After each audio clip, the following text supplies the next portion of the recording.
I never thought I'd be in this position, standing in our living room, my heart pounding as I confront my husband of 10 years. Trent's voice echoes from the kitchen, his laughter grating on my nerves as he boasts over the phone about his latest financial scheme. "You wouldn't believe how easy it was to pull one over on her," he chuckles. "Aaliyah's so focused on her little part-time job at the library, she has no idea what I've been doing with our money." My blood boils as I listen to him mock my efforts to contribute to our household. I step into the kitchen, my eyes narrowed. "What exactly have you been doing with our money, Trent?" He spins around, his expression shifting from surprise to annoyance. "I've got to go," he mutters into the phone before hanging up. "What's with the interrogation, Aaliyah? I'm just trying to make sure we're set for the future." "By manipulating our finances behind my back?" I counter, my voice rising. "We agreed on a plan, Trent. What happened to saving for our retirement, for our kids' education?" He scoffs, waving his hand dismissively. "Your little library job isn't going to cut it, Aaliyah. I'm the one bringing in the real money here. If you want to be useful, why don't you quit and focus on taking care of the house?" His words cut deep, but I refuse to back down. "I may not make as much as you, but my job matters to me, and I have a right to know what's happening with our finances." Trent steps closer, his face hardening. "You don't need to worry about that. I've got it under control. Just trust me and stay in your lane." I shake my head, anger and betrayal coursing through me. "I can't do that, Trent. Not when you're hiding things from me and making decisions that affect both of us without my input." He throws his hands up in exasperation. "You're being ridiculous, Aaliyah. I'm doing what's best for us, even if you can't see it." "No, you're doing what's best for you," I retort, "and I won't stand for it anymore." Trent's eyes narrow. "What are you saying?" I take a deep breath, my resolve strengthening. "I'm saying that if you can't be honest with me and treat me as an equal partner, then maybe we need to rethink this marriage." He stares at me, his mouth agape. "You can't be serious." "I am," I say firmly. "I won't be manipulated and belittled any longer. If you can't respect me and our agreements, then I'll have to find a way to protect myself and my future." Trent's face reddens, his fists clenching at his sides. "You're making a mistake, Aaliyah. You need me." I meet his gaze, my voice steady. "No, Trent, I need honesty, respect, and a partner who values me. And if you can't give me that, then I'll find my own way forward." With that, I turn and walk out of the kitchen, my heart racing, but my spirit unbroken. I know the road ahead won't be easy, but I refuse to let Trent's betrayal define me. I'll fight for my independence and reclaim the life I deserve, no matter what it takes. The hum of conversation fills the air as I step into my in-laws' backyard, the scent of barbecue wafting by. It's a typical family gathering, but the weight of my confrontation with Trent still lingers heavily on my mind. I spot his sister Marla and make my way over, hoping to find an ally in the midst of this turmoil. "Marla, can I talk to you for a moment?" I ask, my voice low. She turns, her brow furrowing at my serious tone. "Sure, Aaliyah. What's up?" I glance around, ensuring we have some privacy. "It's about Trent. I recently found out he's been hiding things from me, making financial decisions behind my back." Marla's expression shifts, a flicker of discomfort crossing her face. "Oh, I'm sure it's just a misunderstanding, Aaliyah. You know how Trent is, always trying to do what's best for the family." I shake my head, frustration bubbling up inside me. "No, Marla, it's more than that. He's been manipulating our finances, putting our future at risk. I need your support in this." She averts her gaze, fidgeting with her drink. "I don't know, Aaliyah. Trent's mentioned some things about your spending habits. Maybe you two just need to communicate better." My jaw clenches, realization dawning on me. What exactly has Trent been saying about me? Marla hesitates, her discomfort palpable. "He's just concerned, Aaliyah. He says you've been irresponsible with money, that your job at the library isn't contributing enough." Anger surges through me, my voice rising. "That's not true, Marla. I've been nothing but responsible. Trent's the one who's been lying and hiding things." She takes a step back, her eyes widening at my outburst. "Calm down, Aaliyah. I'm sure Trent has his reasons. Maybe you're just overreacting." I stare at her in disbelief, the sting of betrayal intensifying. "Overreacting? My husband is spreading lies about me to his own family, and you think I'm overreacting?" Marla shifts uncomfortably. glancing around at the other family members who are starting to take notice of our heated exchange. Look, Aaliyah, I don't want to get in the middle of this. You and Trent need to work it out yourselves. I laugh bitterly, shaking my head. I came to you for support, Marla. I thought you, of all people, would understand, but I see now that Trent has you all fooled. She opens her mouth to respond, but I hold up my hand, cutting her off. Save it. I don't need your judgment or your excuses for Trent's behavior. I'll handle this on my own. I turn on my heel, ignoring the curious stares from the rest of the family as I make my way back inside the house. My heart pounds in my chest, a mixture of anger and determination coursing through me. I find Trent in the kitchen, laughing with his brother. He looks up as I approach, his smile fading at the sight of my expression. Aaliyah, what's wrong? What's wrong? I echo, my voice trembling with barely contained rage. What's wrong is that you've been lying to your family about me, painting me as some irresponsible spender, while you hide your own financial misdeeds. Trent's face hardens, his eyes narrowing. I don't know what you're talking about, Aaliyah. I've only ever tried to protect you, to do what's best for us. I scoff, my hands curling into fists at my sides. Protect me? By undermining me and spreading lies? No, Trent, you're only protecting yourself and your own selfish interests. He takes a step towards me, his voice lowering. Be careful what you say, Aaliyah. You don't want to make a scene in front of everyone. I meet his gaze, my resolve unwavering. I'm done being careful, Trent. I'm done letting you control the narrative. From now on, I'm taking control of my own life, my own future, and I won't let you or anyone else stand in my way. With that, I brush past him, ignoring his calls for me to come back. I step out into the backyard, my head held high despite the whispers and stares. Let them talk, let them judge. I know the truth, and I won't be silenced any longer. The library has always been my sanctuary, a place where I can escape the chaos of my personal life and find solace among the stacks. But today, as I sit at my desk, my mind is far from the books that surround me. I can't shake the nagging feeling that Trent's deception runs deeper than I initially thought. I pull up our online banking statements, my eyes scanning the transactions. At first glance, everything seems normal, but as I delve deeper, I notice a series of large withdrawals that I don't recognize. My heart sinks as I realize the money has been transferred to an account I've never seen before. With trembling fingers, I dial the bank's customer service number. After a series of automated prompts, I finally reach a representative. Hello, my name is Aaliyah Thompson. I'm calling about some unusual activity on my account. The representative asks for my information and pulls up my account. Miss Thompson, I see a recent transfer to an investment account. Was this not authorized by you? I take a deep breath, trying to steady my voice. No, it wasn't. Can you tell me more about this investment account? There's a pause on the other end of the line. I'm sorry, Miss Thompson, but the account is not in your name. It appears to be a business account opened by a Trent Thompson. My stomach drops, a wave of nausea washing over me. A business account? What business? The representative hesitates. I'm afraid I can't disclose that information, as you're not listed on the account, but I can tell you that a significant sum was recently transferred from your joint account to this business venture. I close my eyes, the pieces falling into place. Trent's secrecy, his dismissal of my concerns, his lies to his family. It all makes sense now. He's been using our money, my money, to fund some secret project behind my back. Anger courses through me, hot and intense. I thank the representative and hang up, my mind racing. I need proof, something tangible to confront Trent with. I can't let him get away with this. I spend the next hour combing through our financial records, printing out statements, and highlighting the suspicious transactions. By the time I'm done, I have a stack of evidence that even Trent can't deny. I'm just gathering my things to leave when a familiar voice cuts through the quiet of the library.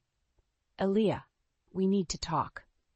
I look up to see Trent standing in the doorway, his expression a mixture of anger and annoyance. I'm busy, Trent. Can't this wait? He strides over to my desk, his eyes narrowing. No, it can't. I just got a call from the bank about you snooping around in our accounts. What the hell are you doing? I stand up, squaring my shoulders. I'm doing what you should have been doing all along, Trent, being honest and transparent about our finances. He scoffs, rolling his eyes. Oh, please. You're just being paranoid. I told you, I have everything under control. I slam the stack of papers down on the desk, the sound echoing through the empty library. Under control? Is that what you call taking out a second mortgage on our home without telling me?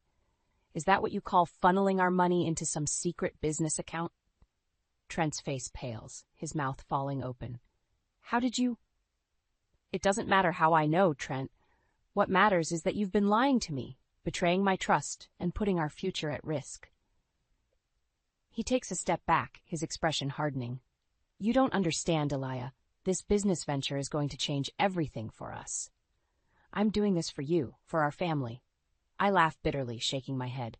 No, Trent, you're doing this for yourself, and I won't stand by and watch you destroy everything we've built together. I gather up the papers, stuffing them into my bag. I'm going to find out exactly what you've been up to, Trent, and when I do, there will be consequences. With that, I brush past him, ignoring his calls for me to come back. I've had enough of his lies and manipulations. It's time for me to take control and fight for what's rightfully mine. The coffee shop is bustling with activity as I slide into a booth, my hands wrapped tightly around a steaming mug. Across from me sits my best friend, Sarah, her eyes filled with concern as she takes in my haggard appearance. Elia, what's going on? You sounded so upset on the phone. Sarah reaches across the table, squeezing my hand. I take a deep breath, the events of the past few days spilling out in a rush. It's Trent. He's been lying to me, Sarah. He took out a second mortgage on our house without telling me and has been funneling money into some secret business account. Sarah's eyes widen, her mouth falling open. Oh my God, Elia, that's terrible. What are you going to do? I shake my head, feeling overwhelmed. I don't know. I have proof of what he's been doing, but I don't know how to confront him without things getting ugly. Sarah leans forward, her expression determined. You can't let him get away with this, Elia. You need to protect yourself and your assets. I nod, knowing she's right. I've been documenting everything, gathering evidence, but I feel like I need more support, someone who can guide me through this process. Sarah thinks for a moment, then snaps her fingers. I know someone who might be able to help. My cousin went through a nasty divorce last year, and she worked with this amazing financial advisor. Let me give her a call and see if she can recommend someone. Relief washes over me, grateful for Sarah's support. Thank you, Sarah. I don't know what I'd do without you. She smiles, squeezing my hand again. That's what friends are for, Elia. We'll get through this together. A few days later, I find myself sitting in the office of a highly recommended financial advisor, Mr. Henderson. He listens intently as I outline my situation, his expression growing more serious with each revelation. Mrs. Thompson, I must say, your husband's actions are highly concerning. Taking out a second mortgage without your knowledge and investing in a business without your consent is a clear violation of your financial agreement. Mr. Henderson frowns, shaking his head. I nod, my stomach twisting. I know. I just don't know how to confront him without things escalating. Mr. Henderson leans forward, his voice calm but firm. The first step is to secure your own finances. I recommend opening a separate bank account in your name only and transferring a portion of your joint assets into it. This will ensure that you have access to funds should your husband attempt to freeze your accounts. I make a note, my hand trembling slightly. Okay, I can do that. What else? You mentioned that you have evidence of your husband's financial misdeeds. I strongly advise making copies of all relevant documents and storing them in a secure location, such as a safety deposit box. This will be crucial in building a case against him. I nod, feeling a sense of empowerment. I've been doing that. I have statements, receipts, everything. Mr. Henderson smiles, his eyes kind. Good. You're already taking the right steps, Mrs. Thompson. I know this is a difficult situation, but you're not alone. I'll be here to guide you through the process and help you protect your financial future. I leave Mr. Henderson's office feeling a renewed sense of determination. I know the road ahead won't be easy, but with allies like Sarah and Mr. Henderson by my side, I feel ready to face whatever challenges come my way. That evening, as I sit at the kitchen table, surrounded by piles of financial documents, Trent walks in, his eyes narrowing at the sight. What's all this? He asks, his voice tight. I look up, meeting his gaze steadily. This is me taking control of my life, Trent. I know about the second mortgage, the secret business account, and I won't let you destroy our future any longer. Trent's face reddens, his fists clenching at his sides. You have no idea what you're talking about, Aaliyah. I'm doing what's best for us, even if you can't see it. I stand up, squaring my shoulders. No, Trent, you're doing what's best for you, and I won't be a part of it anymore. I gather up the documents, brushing past him. I'm fighting back, Trent, and I won't stop until I've reclaimed what's mine. With that, I walk out of the room, leaving Trent stunned and silent behind me. The battle lines have been drawn, and I'm ready for war. The sun is barely peeking through the curtains as I sit at the kitchen table, a stack of papers and a cup of coffee in front of me. I've been up for hours, going over the evidence I've gathered against Trent. Bank statements, receipts, emails, all painting a damning picture of his deceit and betrayal. I'm jolted from my thoughts by the sound of the front door opening. Trent strolls in, whistling off-key, his face breaking into a smile when he sees me. Morning, babe. You're up early. I take a deep breath, steeling myself for the confrontation to come. We need to talk, Trent. His smile falters, his eyes darting to the papers on the table. What's all this? I stand up, crossing my arms.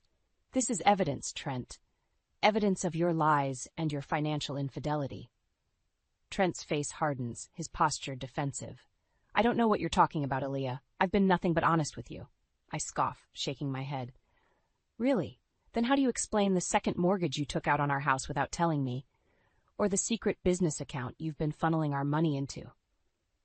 He takes a step back, his eyes widening. How did you?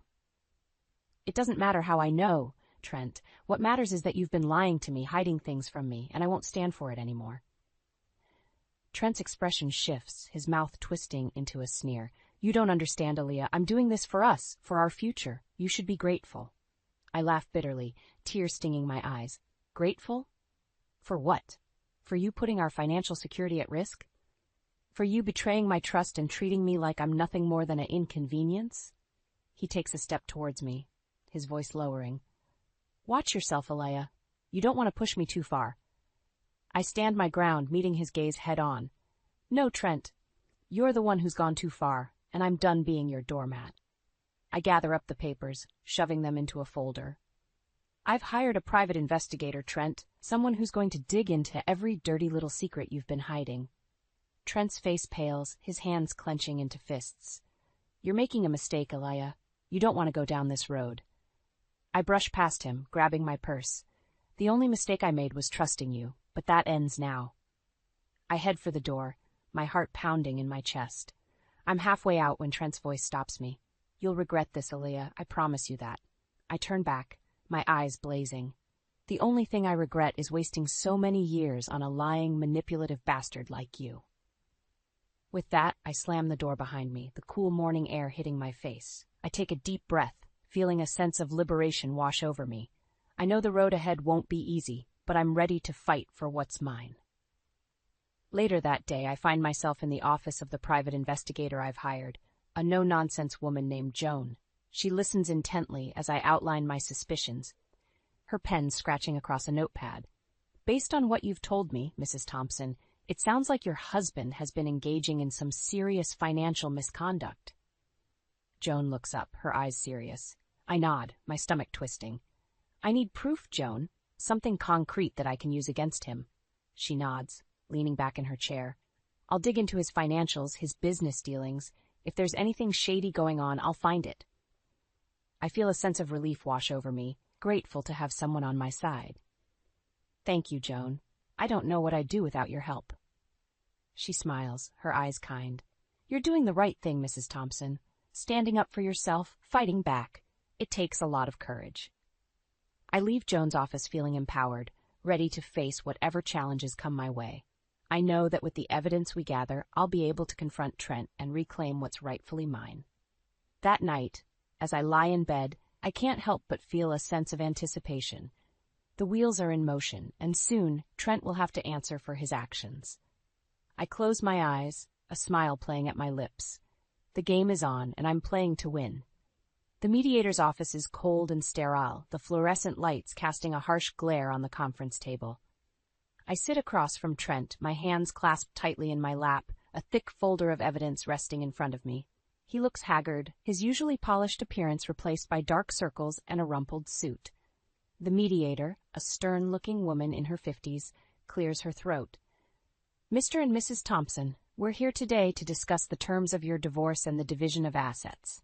I understand that there have been some disputes regarding finances. I nod, my voice steady. That's correct. My husband has been engaging in financial fraud and deceit, hiding assets and taking out loans without my knowledge or consent. Trent scoffs, rolling his eyes. That's ridiculous. I've done nothing wrong. I open the folder, pulling out a stack of documents. I have proof, Trent. Bank statements, emails, receipts, all showing the money you've been funneling into your secret business account. The mediator takes the documents, her eyes scanning the pages. These are serious allegations, Mr. Thompson. Do you have anything to say in your defense? Trent shifts in his seat, his eyes darting around the room. Those documents are taken out of context. I was simply trying to secure our financial future. I laugh bitterly, shaking my head. By lying to me? By putting our home at risk with a second mortgage? No, Trent. You were only looking out for yourself. He leans forward, his face twisting with anger. You have no idea what you're talking about, Aaliyah. You've never understood the sacrifices I've made for this family. I meet his gaze, unflinching. The only thing you've sacrificed is your integrity, Trent, and I won't let you get away with it any longer. The mediator holds up her hand, silencing us both. Mrs. Thompson, you mentioned having evidence gathered by a private investigator. May I see that as well? I nod, pulling out another stack of papers. This is just the tip of the iceberg. My investigator uncovered a pattern of financial misdeeds going back years. Secret investments, shell companies, all designed to hide assets from me. Trent's face pales, his hands clenching into fists. You had no right to dig into my private affairs, Aaliyah. This is a violation of my privacy. I scoff, rolling my eyes. You gave up your right to privacy the moment you started lying to me, Trent. The moment you betrayed our marriage vows. The mediator looks up from the papers, her expression grave. Mr. Thompson, in light of this evidence, I strongly advise you to come clean and agree to a fair division of assets. Continuing to deny wrongdoing will only make matters worse for you in court. Trent's jaw clenches, his eyes flashing with anger. This is all a misunderstanding. I won't be bullied into giving up what's rightfully mine. I lean forward, my voice low and steady. What's rightfully yours? You mean the money you stole from our joint accounts? The home you put at risk with your lies? No, Trent. You've forfeited any claim to those things. The mediator nods, her tone firm. Mrs. Thompson is correct, Mr. Thompson. Based on the evidence presented, you have engaged in serious financial misconduct. If you continue to contest the division of assets, I will have no choice but to recommend that this case proceed to trial, where a judge will likely rule in your wife's favor. Trent's shoulders slump, defeat etched on his face. Fine. What are your terms, Aaliyah? I sit back, a sense of triumph washing over me. I want the house, free and clear. I want a fair division of our savings and investments, and I want you to sign over your interest in the secret business account to me. He nods, his voice barely above a whisper. Okay, you win, Aaliyah. I gather up my papers, standing to leave. No, Trent, we both lose, but at least now the truth is out there, and I can finally start rebuilding my life, free from your lies and deceit. As I walk out of the mediator's office, I feel a weight lift from my shoulders. The battle may be far from over, but for the first time in a long time, I feel a sense of hope.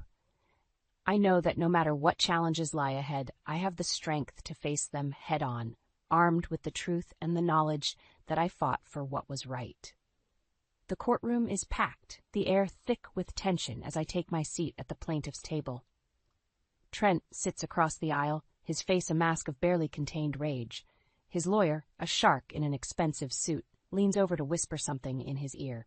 My own attorney, a fierce woman named Valerie, squeezes my hand reassuringly. Don't worry, Aaliyah. We have an airtight case. Trent's lies are about to catch up with him. The judge, a stern-looking man in his 60s, enters the courtroom, and we all rise. He takes his seat, shuffling through the papers on his bench. In the matter of Thompson v. Thompson, we are here today to determine the division of assets and to address the allegations of financial misconduct. Counsel, please proceed with your opening statements. Valerie rises, her voice clear and confident.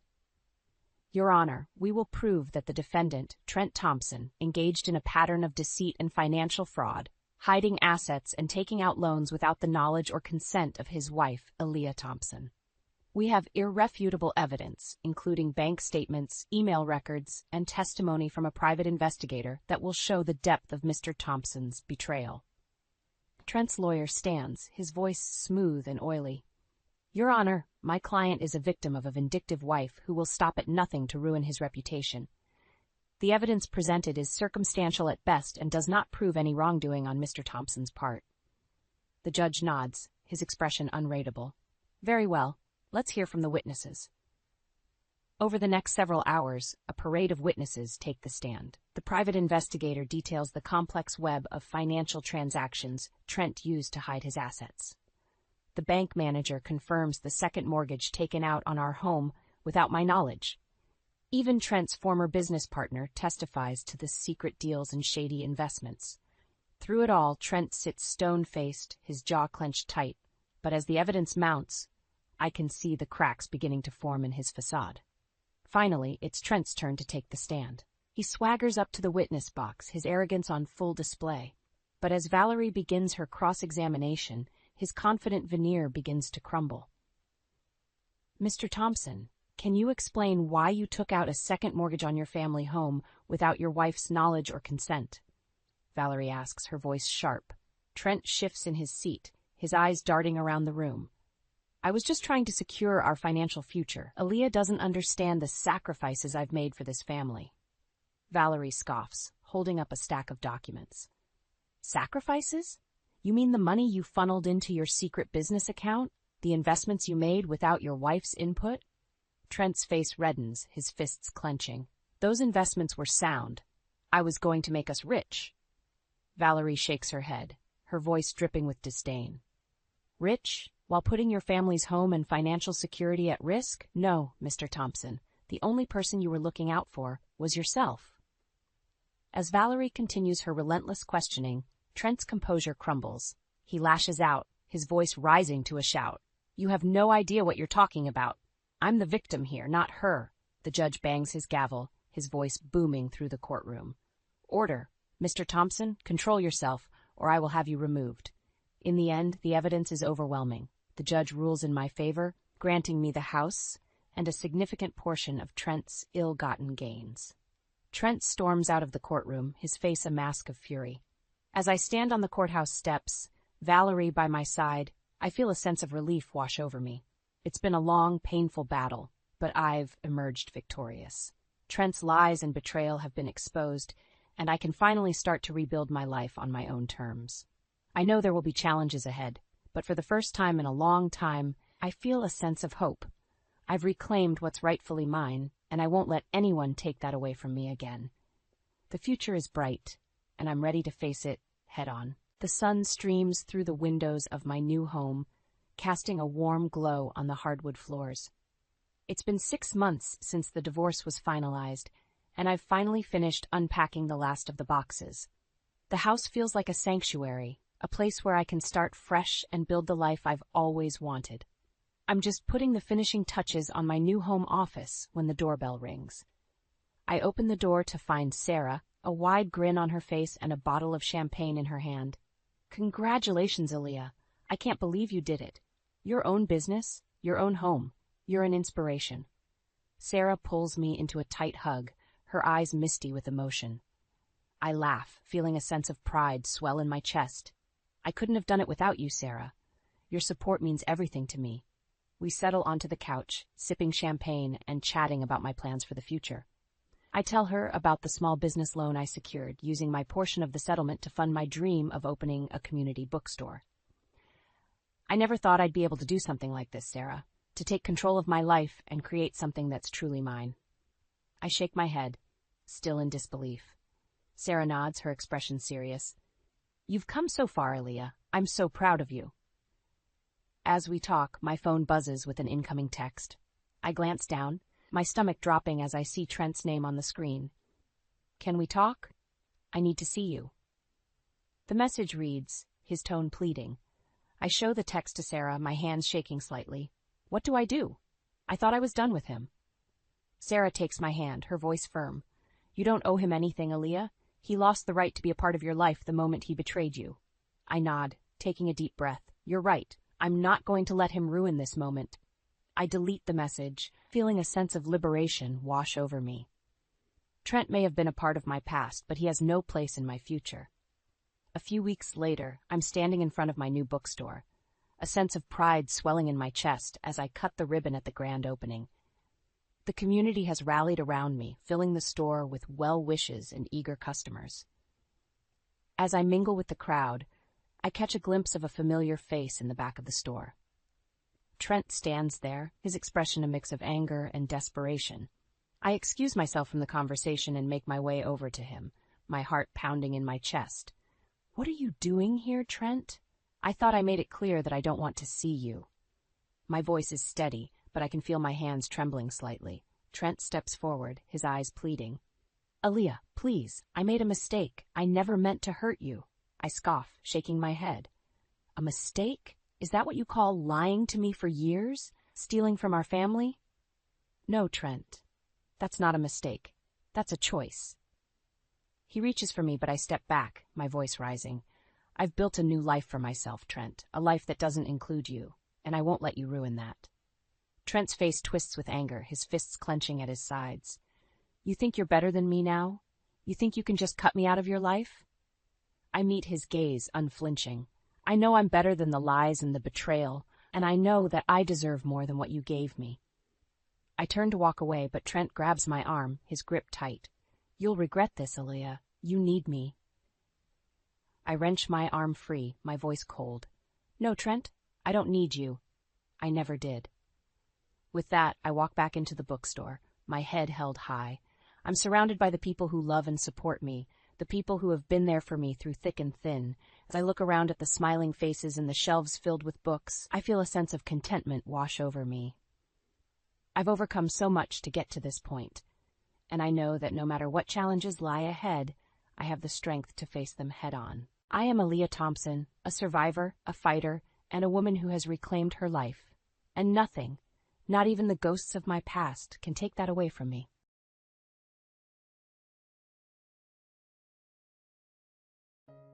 We will terminate business dealings with your company.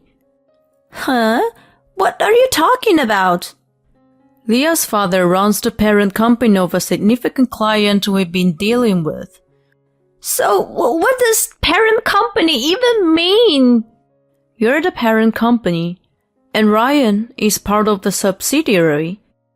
What you say no to, Ryan says no to as well. That's the relationship between the parent company and its subsidiaries. What? So, that means we're going to lose several major clients. Yes, that's correct. You explained it well. It was at this moment that my mother-in-law's expression changed. I am Leah. I've been married to my husband Ryan for 4 years. My husband helps with the family business. His family runs a wholesale food and beverage business, and under his father, who is the president, my husband is learning the day-to-day business as managing director. Since getting married, I've been handling the accounting at my father-in-law's company, contributing in my own small way, and leading busy days for the sake of the company. The company's performance may not be at its peak, but we can afford some luxuries. Perhaps that's why my mother-in-law has never worked. I used to think she was responsible for all the household chores, but she actually hired a housekeeper and led a leisure life. The reason? It's because I moved in here. It's a waste to have a housekeeper when you have a new bride living here. She can handle household chores since she's living here, right? At the sudden remark, I, a timid person, lowered my head. And here, no one would go against my mother-in-law's will. I had hoped that my husband would at least argue back, but he too simply looked down without saying anything. My father-in-law never disobeys my mother-in-law, perhaps because he was adopted into his wife's family.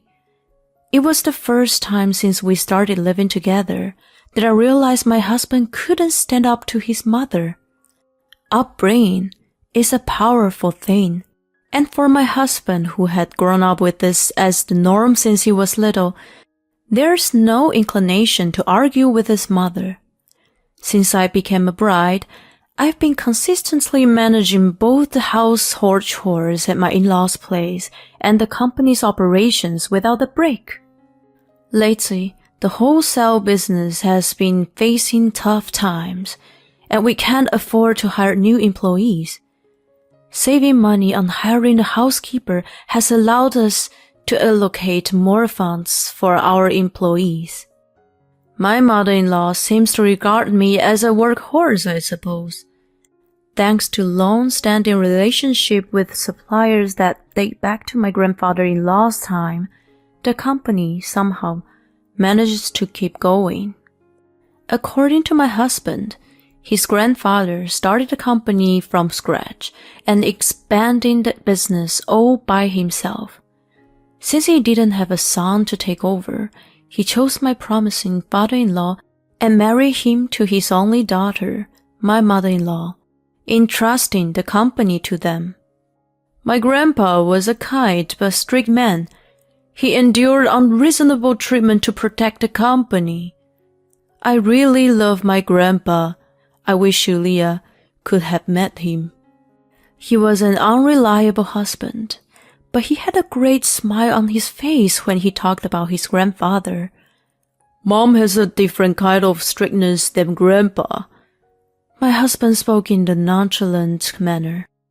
I am living under the exhausting reign of my mother-in-law.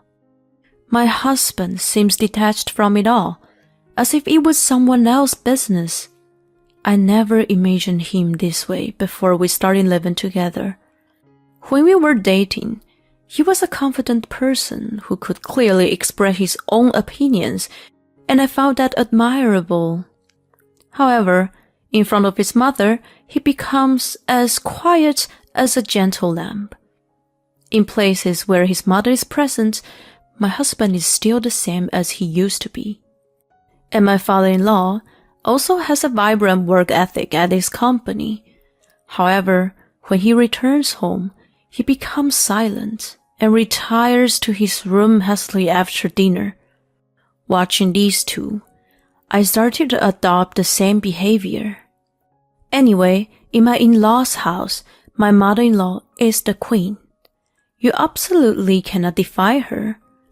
Let sleeping dogs lie. I made sure not to displease her. This is because I still carry the trauma of the early troubles when we first began living together. Wait, what's this? It's salty. I was the one who made the stew that she spat out. I'm sorry. Can you even cook properly? Put more thought into nutrition. Do you want to send me to the hospital? No, I would never. It's barely edible, I'm sorry. And you all seem so poor. Overall, the meals are meager. Maybe it was a feast in your house, but for me, it's a simple meal. If you've come to my house as a bride, then prepare a meal that is appropriate for that. Yes. My mother-in-law complained endless while still finishing her meal. In front of me, my husband and father-in-law just put their spoons down and sat still. The only one eating the meal was my mother-in-law. It's really going to be a tough road ahead. A bride who can't even cook a decent meal is nothing short of embarrassing. Ryan, your taste is lacking. My mother-in-law's lecture must have lasted for an hour. Meanwhile, my mother-in-law complained and asked for 2 more servings of my stew.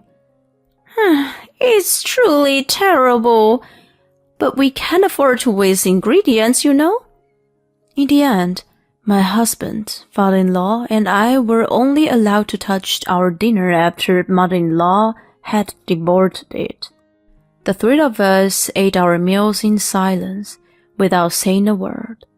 Since then, I've been desperately trying not to provoke my mother-in-law's anger.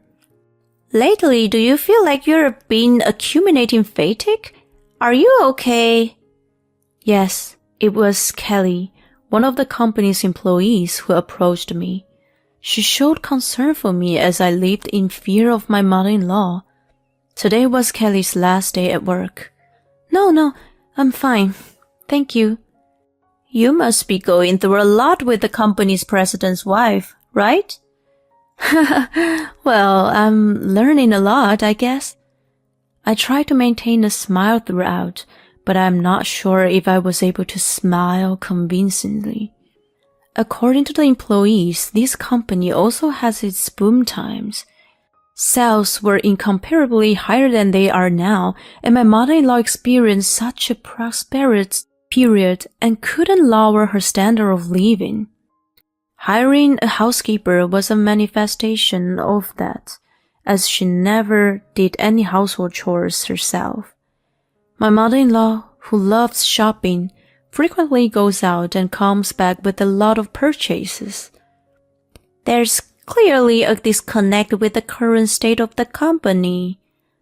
I've been feeling that as well. However, I'm not allowed to say anything about it. With my husband and father-in-law remaining silent, the current situation isn't going to change. If I make any statement that my mother-in-law doesn't like, it leads to a 1-hour-long lecture. Deciding to ignore it seems to be the only way to protect myself. Trying to adapt to the life in my in-laws' house and the work at the company during the first year of my marriage was challenging. And now, after 3 years have passed, I'm facing a significant issue. It's been 4 years since I got married. My husband and I don't have any children. My mother-in-law, who desires an heir, naturally takes issue with this fact. Hey, office worker. How long do you intend to remain just an office worker? Or maybe you just be a housekeeper? She said that to me, and even if I didn't want to, I understood what she meant. I hate the weak part of myself that can't argue back and can only look down.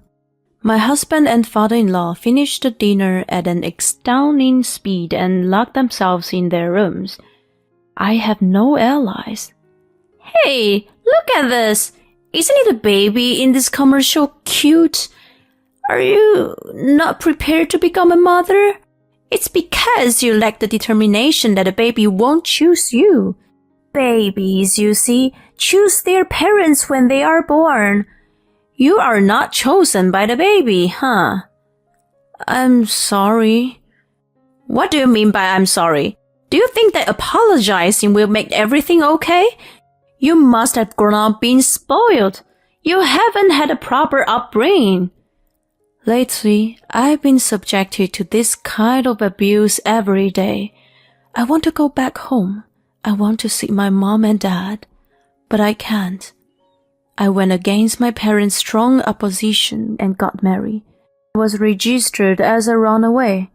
I don't know how I can go to see them now. My parents and in-laws have not even met each other. I know that wholesaler well. I think Ryan is a very nice young man. But Ryan can't protect you, Leah. Ryan's mother is like the president of the company, and when Ryan has to choose between his mother and you, Leah, he won't be able to protect you. Upon hearing those words, I felt my blood boil. What do you know about Ryan, Dad? He's such a kind person. There's no one else like him. It's not about that. He can't do anything about it himself. The environment he's in is a monster. It's an unstoppable force. My father was desperately trying to make me understand. It infuriated me that my mother, who was nodding in agreement beside him, was taking his side. Mom, why are you siding with Dad? I want to get married. Why won't you support me? Leah, wake up. A marriage that the family doesn't bless is the beginning of unhappiness. That's enough. I stormed out of the house. If only I had listened to my parents back then, maybe this wouldn't have happened.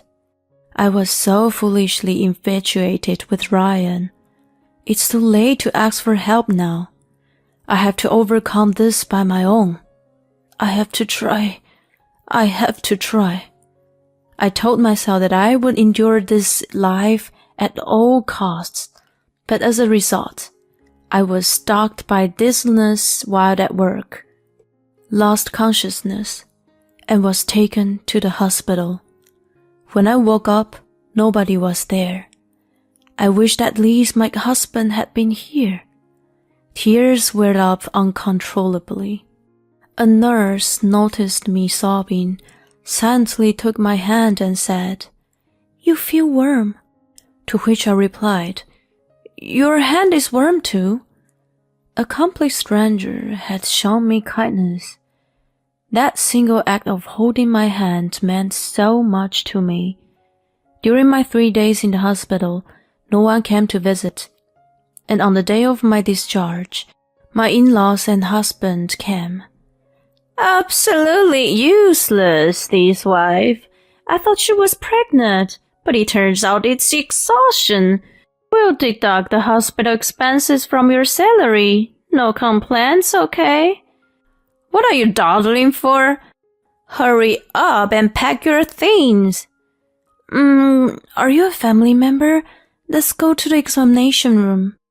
"Oh, no need for that. This child is already someone else. I'm busy. I don't need to hear the doctors talk. Come on.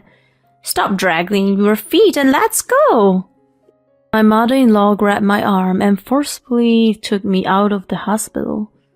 And then, inside the car, she handed me a piece of paper. "What is this?" "Just sign it. We're submitting it now." "What do you mean?" "You can tell just by looking. Don't ask questions." "Ryan, are you okay with this?" "Yeah." I held divorce documents in my hand. Ryan had already filled it out. Been thrown away after enduring for 4 years. To be discarded so easily like this, my heart pounded loudly. "Don't go into a panic. We're kind-hearted. You know, we won't just cast you aside after the divorce. Be thankful because we'll see you off properly."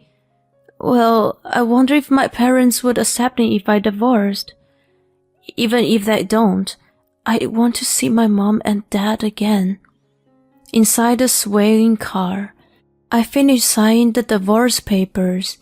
They were submitted by my mother-in-law and husband.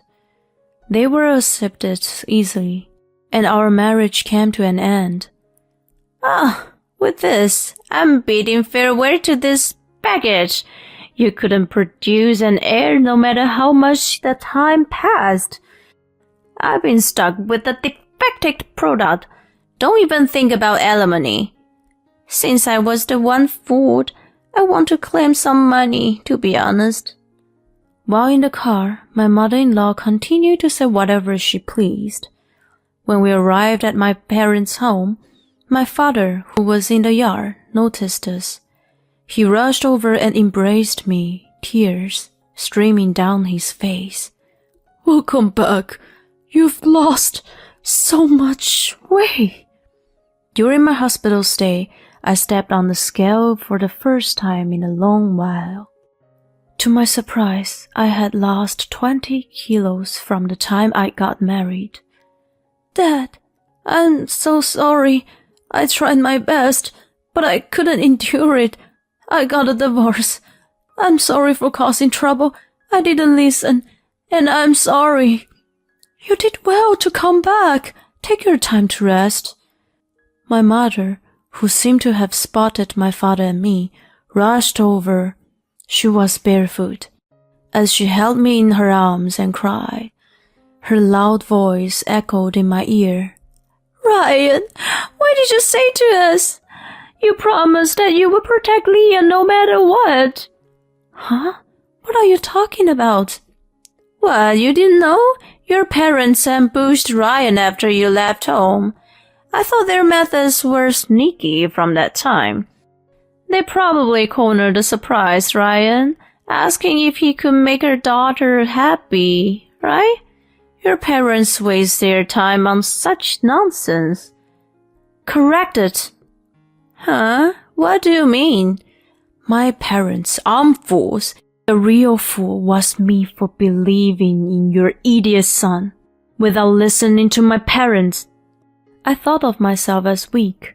I believe I couldn't say anything to my mother-in-law. My parents had come to see Ryan for my sake, and having their feelings dismissed like that truly angered me to my core. Take those words back. Take them back, you demon. Who are you addressing exactly? My mother-in-law put her hand forward to jump on me, but it was my mother who stopped her. Hey, you demon woman! Would you like to tangle with me? My mother grabbed my mother-in-law by the chest and pushed her as hard as she could. My mother is as strong as ever. I love my mother, such a strong and kind mother. Don't touch me so casually, you paupers. Well, whatever. I've just come to return this useless daughter-in-law. Today, I've come all this way just to return this defective daughter-in-law. Really, she turned out to be the complete failure. Her parents should take responsibility. Saying that, my mother-in-law laughed crudely. I went out of my way to send a divorced woman home, but I wonder if she has any sincerity at all. Sincerity, you say? Like what, for example? Well, things like transportation expenses and various other mental distress, you see. I see. It's about money, isn't it? Even a poor person like you can't catch on, huh? Poor person, you say? Well, people have different ways of thinking, I suppose. I'll show you my sincerity in my own way. My father discreetly placed his hand into his breast pocket. I thought he was about to take out his wallet, but to my surprise, he had a smartphone on his hand. Then my father began making a call to someone. Yes, thank you. Please inform all the groups. A company has just appeared and announced an immediate halt to our transactions. My father hung up the phone after I gave him the name of my father-in-law's company. My in-laws seemed clueless about what had just happened. This is my way of showing sincerity. Please accept it. Oh, I almost forgot to mention. I have the audacity to run the company myself. Let's get to know each other better from now on. My father extended his business card, and both my father-in-law and husband were taken aback. And instantly, their faces turned pale. Why didn't you tell us? This company is the parent company of the one we have dealings with, right? Was there any need to tell you? Your father's company has nothing to do with your lives, right? Well, yeah, but if we had known... Different attitude. Is that what you're after? I've had enough of that. Well, it did get us into trouble. No, sorry. What's this all about, Ryan? Don't apologize to this failure of a wife. Who cares about the parent company? Only my mother-in-law seems to be clueless in this situation. She's never worked a day in her life and can't even comprehend the concept of a parent company or group companies. Our business dealings with your household will be terminated. Huh? What are you talking about? Leah's father runs the parent company of a significant client we've been dealing with. So, what does parent company even mean? You're the parent company, and Ryan is part of the subsidiary. What you say no to, Ryan says no too as well. That's a relationship between the parent company and its subsidiary. What? So it means we're losing several major clients. Yes, that's correct. You explained it well. It was at this moment that my mother-in-law's complexion changed. Oh, I see now. So there's still a use for you, right? Come on, Leah, let's get alone again. Mom, we're already divorced. Don't mess around. It's probably all your fault, Ryan. This wouldn't have happened if you had looked into her background. The big money was supposed to come in. You're completely useless. You shouldn't have been born. Ryan has no one to protect him. I had my parents on my side. Considering the environment he grew up in, I do feel some sympathy.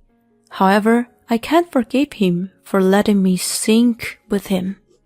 My mother-in-law, in her excitement, rushes to where Ryan is crouching and starts hitting him. My father-in-law is completely escaping from reality, not defending his own son or trying to stop his wife. A neighbor heard the commotion and called the police, who arrived a short time later. It was my mother who stopped my mother-in-law's violence before the police arrived, but she hit Ryan with such force that his forehead was bleeding and his left eye was swollen. My mother-in-law was arrested on the spot for the violence, with blood on her fist. Ryan was taken to the hospital by ambulance. I haven't seen my mother-in-law or Ryan since then. My father-in-law has visited our home once. By that time, his company, which had already lost business deals with major clients, had gone out of business. However, when I saw my ex-father-in-law after a long time, he had a very cheerful expression on his face. He bowed deeply and apologized for what happened 4 years ago. He now seems to be showing up at various volunteer activities as a senior citizen staff member. And most surprising of all, he was divorced from my mother-in-law. My ex-father-in-law said he had a change of heart when he saw my father trying to protect me. His last mission is to help his son break free from brainwashing, and I heard he's attending counseling with Ryan. I received one letter from Ryan, but I couldn't bring myself to read it, so I sent it back. Despite going through 4 difficult years, nothing he says can make my heart waver. He remained my enemy for life. As for my former mother-in-law, she's reportedly gone missing.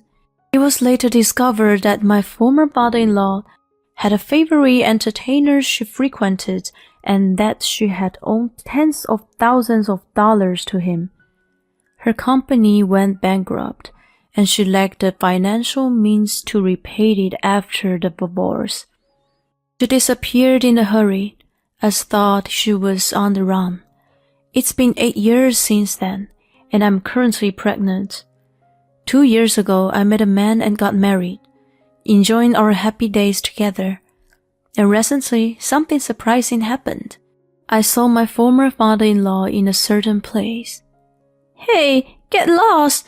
It's not for show! She yelled, rummaging through a trash bin. I could only see her from behind, but I could never forget the voice. She was living on the streets.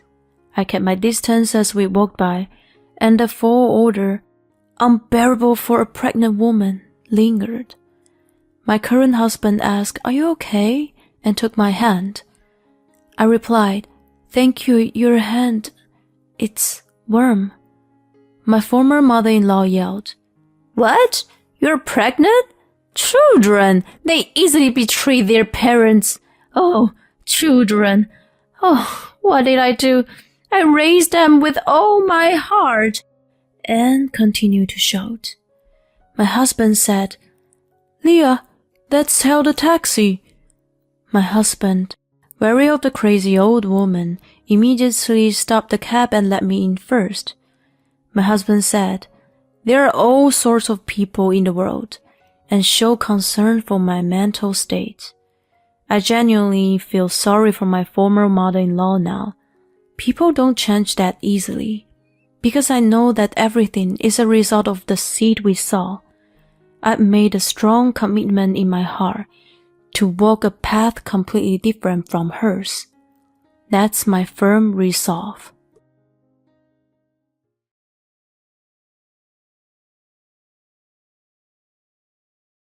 Don't you know that playing with women is an art, and cheating is what makes a man? Don't you think I'm such a gorgeous husband? I've reached my limit.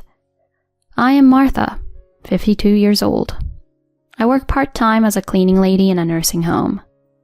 I have been married to a janitor my age for 25 years.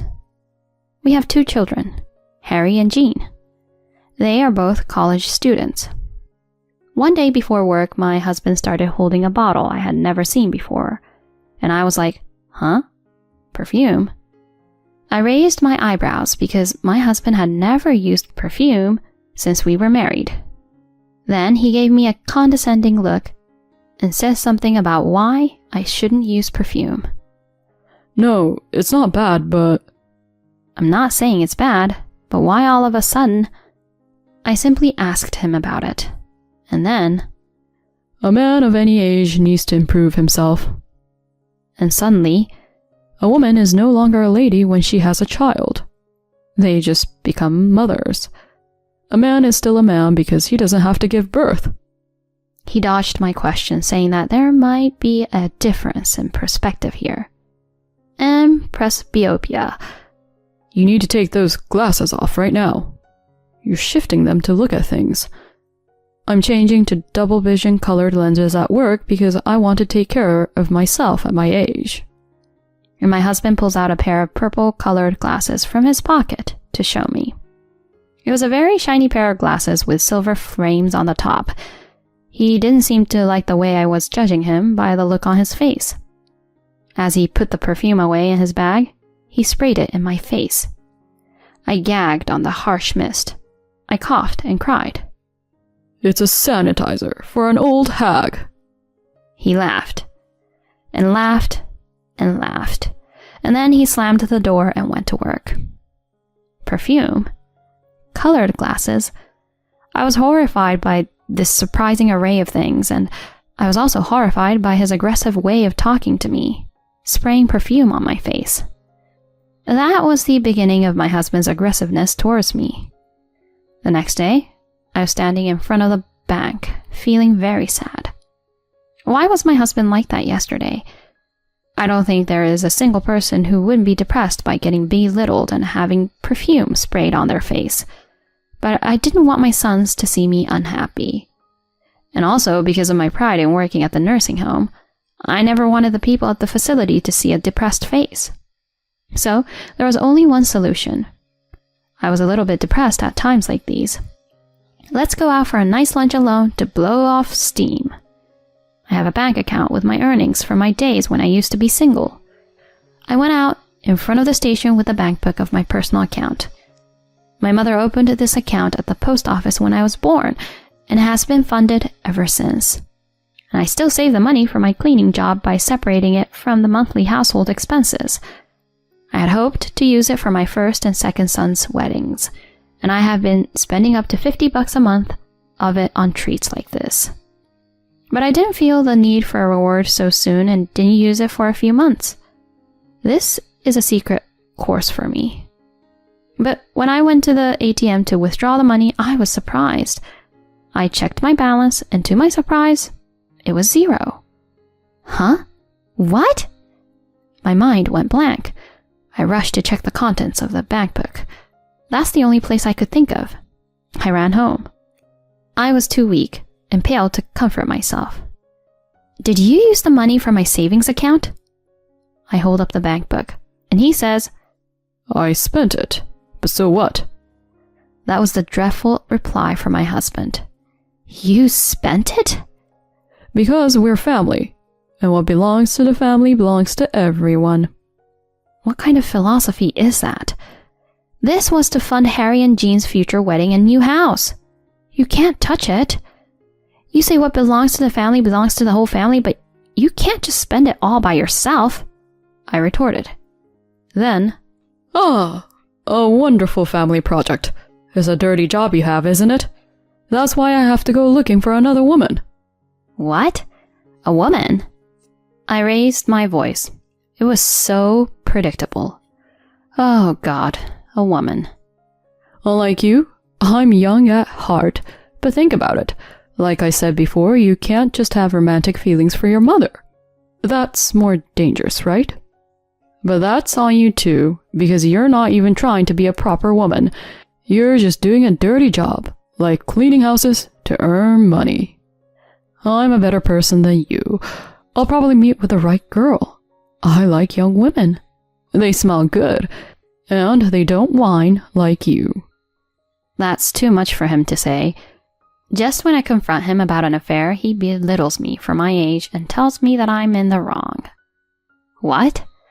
My blood rushes to my head in anger, and my words become louder. My eldest and youngest sons heard the commotion and came downstairs. They could not enter the living room, so they peeked by the door. My husband did not notice this and continued to talk to me. Don't you know that playing with women is an art and cheating is what makes a man? Don't you think I'm such a gorgeous husband? You don't think so, huh? You're just a mother and a cleaning lady. If you have a problem with me, get a divorce. You can't do it anyway because I'm the one who makes our living. I couldn't take it anymore. The blood rushing to my head exploded with a bang. I'll gladly do it, I shouted and poured water on him. I'm going to clean up your filthy mess, so pack up your stuff and get out now. Pack up my stuff and send it here. Fill out the divorce papers there first and send them to me, and I'll sign for them. He took a scrap of a receipt from his wallet and scribbled the address on the back of it and left. I stood in the room afterwards. Why do I have to pack your stuff? Who has been supporting this house? I trembled for a while in anger, but after 2 hours I began to feel uneasy. Would this house be able to hold up? Well, I'll just have to make do. I'll work more hours at my part-time job. I called out to my oldest and second son who were peeking out the door. It had been 2 hours and they were still there. I'm sorry, Mom and Dad are fighting, but you guys don't have to worry about anything. I'll work more at my job. My eldest son blurts out in response. Dad suddenly changed with his stinky perfume. He said having kids makes him old. He said that we're a burden. What? A burden? Yes, he said he wanted to be young. Having kids is a burden, he said. I reminded myself that this was no time for insecurity. You're my reason for living. I won't let you be inconvenienced until you're old enough to live on your own. My work ethic was ignited. Mrs. Martha, have you been cleaning here more often lately? The one in the wheelchair is Mrs. Lucy. She's one of the residents of this nursing home. Well, I'm in need of some money. I laugh in reply as I move the mop around. But I'm getting fat and I should exercise this much. Mrs. Lucy looks at me and says, But your hands are getting so red. Mrs. Lucy reaches out from her wheelchair and grabs my hand. I was unexpectedly overcome by emotions at such a moment. Suddenly, tears fell from my eyes. It was so bad that even I didn't realize at first that I had sunk to the floor. It is not easy to support my sons as a single parent, but I couldn't sit at home and brood over my situation. I was subconsciously tense. I think I suddenly relaxed. I hadn't had someone hold my hand and worry about me since the separation. Mrs. Lucy's eyes widened at my falling tears, but she gently rubbed my back. What happened to you? Tell me. I've been so grateful for all the help you've given me in cleaning my room. I'd love to hear your story and take the crap out of your mind. I couldn't stop crying anymore. I then talked to Mrs. Lucy, crying. Mrs. Lucy was rubbing my shoulder the whole time. A week later, I was in front of the meeting room of the nursing home. Good luck! Mrs. Lucy held my hand the same way she had that day. I nodded. Shall we go? We went into the room with another person. Inside the room, there was my husband. What are you doing here? Calling me all the way from work? He asks me with a half smile. I work here. Poor you. So you're gonna say, please come home after all? Are you going to get down on your knees and say, you can't make ends meet? My husband is smirking, wearing his new glasses. I sit down opposite him, but even at that distance, the scent of his perfume hits my nose. Do you really think that's why you were called out here? That's all I know.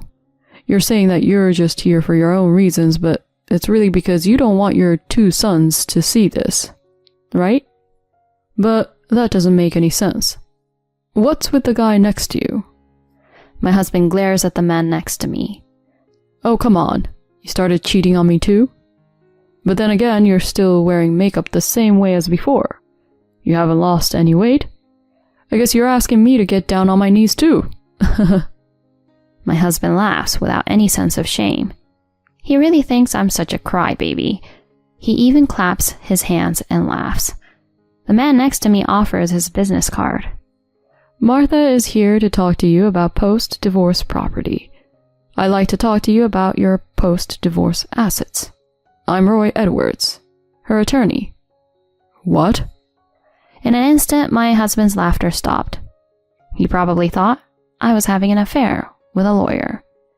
I guess he wasn't expecting that. He gulped.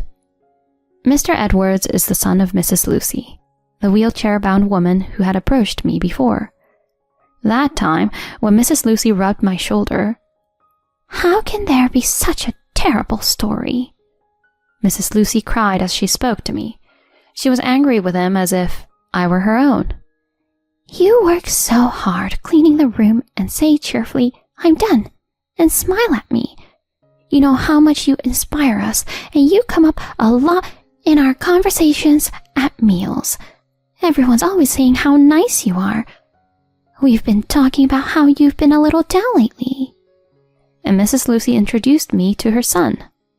That's how it happened. Huh? She's the one who asked for the divorce. I'm not paying alimony. I wouldn't have divorced her if I wanted to pay. My husband's attitude changed as soon as he heard the word lawyer. He suddenly spoke respectfully and toned down his voice. Where was his "I'm getting a divorce" now? I won't give you a divorce if you're going to make me pay. He's really saying that? But Mrs. Lucy smiled. "Whoever requested the divorce doesn't have anything to do with the payment of alimony. And if you don't agree to the divorce, we will go to court. I'm going to explain now that you, the husband, is entirely to blame. It's due to cheating. You don't believe that this is unfair and that the husband is entirely to blame?" There's a reason, but... Whatever the reason, you cheated on her. My husband is panicking and tries to make a counter-argument. She's just a mother with a plain face. I heard on TV that you can get divorced if there are serious reasons to not keep the marriage. That's why what you say about a woman's worth is so questionable. Mrs. Lucy is blunt. But the main problem is... Mrs. Lucy pulls out a piece of paper. It was a debit statement for my bank account. As she's holding it up, she says, "It says here that all of these were drawn from Martha's account, but..." Then Mrs. Lucy pulls out another piece of paper. "This debit card is in your name, her husband." My husband nods in a shaky way. He must have admitted that he used it. Mrs. Lucy's voice was slow in contrast to my husband's rapid speech, like a gentle, gradual overpowering. "I see." Mrs. Lucy looked at me, and she confirmed it. "Do you have any memory of making cards like this?" I shake my head. I breathe in and answer clearly. "No." Mrs. Lucy turned her face back to my husband. "It looks like this was made with a family card linked to this account. You made a card without your wife's knowledge and falsified the application form. Therefore, you are guilty of forgery." What's that? "It's a crime." What? "In other words, it is a criminal matter. A crime." That word carried so much weight. They're words that people don't use in their normal lives, My husband was confronted with the reality of having committed such a crime. So, here are the card statements. For branded bags, cosmetics, accessories. I don't have it all. I gave them away. It doesn't matter. Mrs. Lucy brushed it off. I have to say something. I mean, how could you use your wife's money to buy a present for a woman you're having an affair with? I just had to butt in. Spending your wife's money while saying that cheating is what makes a man is beyond shallow. But I also thought that those crooked values should be beaten down, and I should cut him off at that point. I have the statement as evidence, so you'll have to pay this in addition to the alimony. Oh. My husband fell off his chair. That is why I called you to be present. Mrs. Lucy gets up and opens the door. Mrs. Lucy told us the story, you know. My sons came in. Oh, you! My husband, still lying on the ground, looks up at them. They both look down at him. So, we're just a burden to you, huh? But we feel like you're the one who's being a burden because you spent our money and put us at a disadvantage. Then my oldest son sprays him with perfume that my husband had left from the house. I'll disinfect you. You get out of our house. He cried the whole time. I watched him for a while. Shall we go? We have nothing more to talk about. Mrs. Lucy urged me to go. We left the room, leaving my husband snotty-nosed and shaking. The people from the nursing home were waiting for us outside. How did it go? Mrs. Judy, a client from the nursing home who was in a wheelchair, was in the front of the group and called out to us. It was fine. Mrs. Lucy's son replied. Everyone applauded. I looked back at the meeting room. I wonder if my husband can hear the applause as he breaks down in tears. I was able to have this ending with everyone at the nursing home, my oldest and youngest sons. In the end, my husband and I were divorced. Mrs. Lucy was right. I got my alimony and my money back. My husband was thrown out, penniless. Of course, I got my alimony from the other woman too. Thanks to that, they split up. I'm no good without someone. I also got an email from him, crying to get back together with me. I'm not your mother. I blocked his calls. The day came when I had to withdraw half of the money from my savings account. That day was my eldest son's wedding. He's wearing a tuxedo and his beautiful wife is standing next to him. You know, my eldest son approached me. Give me your hand. And he places a small gift box on my hand. Thank you for raising me. I didn't know what to give you as a present, so I heard that you needed something to write your name with in the cleaning schedule, so it's a pen. My second son peeks out from behind me. My brother said he wanted to thank you for everything. I wanted to do that too, so I also put in a little something. I almost cried. I'll save my tears until the ceremony. I look up. Thank you, Mom, for everything you've done. Your hands make me and Jean proud. I look at my dry hands, and the bride holds them for me. I know a good hand cream. I'll buy some and come over. Thank you. I squeezed her hand back. Thank you. I live with the happiness that comes from being surrounded by so many people that I love over the years.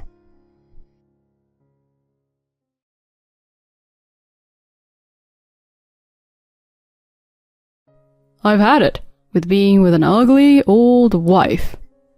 I have a cute girlfriend now. I'm going to live with her, so divorce me right now. My husband, Kevin, who made me quit my job and burdened me with the care of my bedridden father-in-law without any support, demanded a divorce. Hearing this made me feel like I had been punched in the head. You've been cheating on me? And you're serious about divorcing me? For her? Yeah, that's right. I've been thinking about when to dump you anyway. Sign the divorce papers. I'm leaving this place today. He then flaunted a large suitcase. What?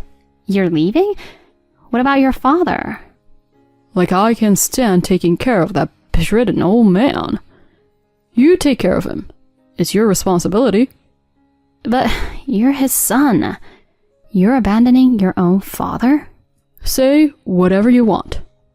Oh, and I'll be taking Dad's inheritance, just so you know. Shocked, I couldn't even open my mouth or stand up. Without listening to any plea, he left. Clenching my fists, I trembled alone. He forced the care of his father on me, cheated on me during that time, and now he's declaring a divorce. To keep mocking his father and throw the care onto me is something I could never forgive. Then, right after that, my usually silent father-in-law suddenly burst out laughing and said, I'll show that worthless son a real hell. My name is Clarissa, and I'm a 40-year-old part-time housewife. I met my husband Kevin 16 years ago through a mutual friend. I was a school teacher, and Kevin worked for a small to mid-sized company. He was easygoing, or positively speaking, he had a cheerful personality. He was the opposite of me, who was often described as too serious, but perhaps I was attracted to the qualities I lacked. Our relationship progressed smoothly, and on our second anniversary, he proposed to me. I happily accepted, and we got engaged. My parents approved of the marriage, and next, we went to greet his family. His mother had passed away when he was in high school, and his father, Connor, a senior executive at a large corporation, lived alone. His family home was quite a mansion, which made me nervous. Ah, glad you could come. I'm genuinely happy to meet you. He looked stern and serious because of his high social status, but he had a warm smile. He was consistently kind to me, and, of course, approved of our marriage. Clarissa, are you sure about marrying this foolish son of mine? I care deeply for Kevin. I see. Kevin, make sure you take good care of Clarissa. I will, Dad. With that, meeting his family went smoothly. On the way back, Kevin, scratching his head, said, Dad's pretty strict with me. I can't really stand up to him. But he's sweet on you, Clarissa. Oh? Looks like you've won him over. Make sure to keep on good terms with him. Of course, I will. Afterwards, we had a small wedding ceremony, and at that time, my father-in-law gave us a wedding gift of $6,700. And so began the life of Kevin and me. We started living in a rental apartment, about a 30-minute drive from his family home. However, we soon ran into a problem. Frankly, Kevin's salary alone was not reassuring. I liked my job as a teacher, so we both worked, but he was surprisingly bad at doing household chores. All the housework was left to me. Even if I asked, he wouldn't even vacuum. We're married now, and housework is the wife's job. I'm the husband. I work and come home tired. This was his argument, but I was just as tired from working. Even when I expressed this, his attitude didn't change. Gradually, I got used to him not doing any housework, and I ended up taking care of everything myself. Time flew by, and it had been 5 years since we got married. When I turned 30, a new problem came to light. We hadn't been able to have children. I love kids, which makes sense since I'm a teacher. Kevin wanted kids too, but there was no sign of pregnancy. We both got checked out at a fertility clinic, but neither of us had any issues. We didn't understand why we couldn't conceive, though they say these things happen sometimes. After getting the results, I said to Kevin, "Hey, should we consider trying advanced fertility treatments? They're expensive, but..." What? He frowned all of a sudden. It's a waste of money to spend on stuff like that. Besides, it's your fault we can't have kids in the first place. But the tests said there was nothing wrong. No, they're wrong. If there's nothing wrong with me, it has to be you. We can't have kids because of you. Aren't you sorry for that? He kept blaming me for our inability to conceive. He continued to say things like, "Apologize to me for not being able to have kids." And I felt increasingly cornered mentally. Eventually, I began to believe that it was indeed my fault. He blamed me, and I also blamed myself. So I started losing a lot of weight. One day, I went to my in-laws' house, alone, on an errand, and my father-in-law, Connor, was shocked and spoke to me. "Clarissa, you look pale. And you seem to have lost weight. Is something wrong?" "I'm sorry, Connor. I may not be able to give you a grandchild because of me." He supported me as I broke down, crying. As I tearfully explained the situation, he said to me, "There's no blaming anyone for this. It's just something that can't be helped. Clarissa, you shouldn't blame yourself." "Oh, Connor." There are plenty of happy couples without children. That's all you need to aspire to. Don't worry about giving me a grandchild or anything like that. "Thank you, Connor." After that, he called Kevin and scolded him quite severely for how he had treated me. When we came back home, he was fuming. "My dad yelled at me because you ratted me out. How could you do this to me?" It's your fault we can't have kids. So why do I have to get yelled at? This makes no sense. Even after being scolded by his father, Kevin didn't change his stance that it was my fault we were infertile. From then on, as if to show his anger towards me, he wouldn't lay a finger on me. 10 years passed, and I turned 40.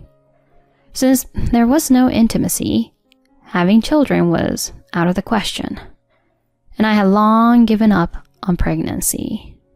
Still, we functioned as a married couple. Though our relationship was cold, we did talk.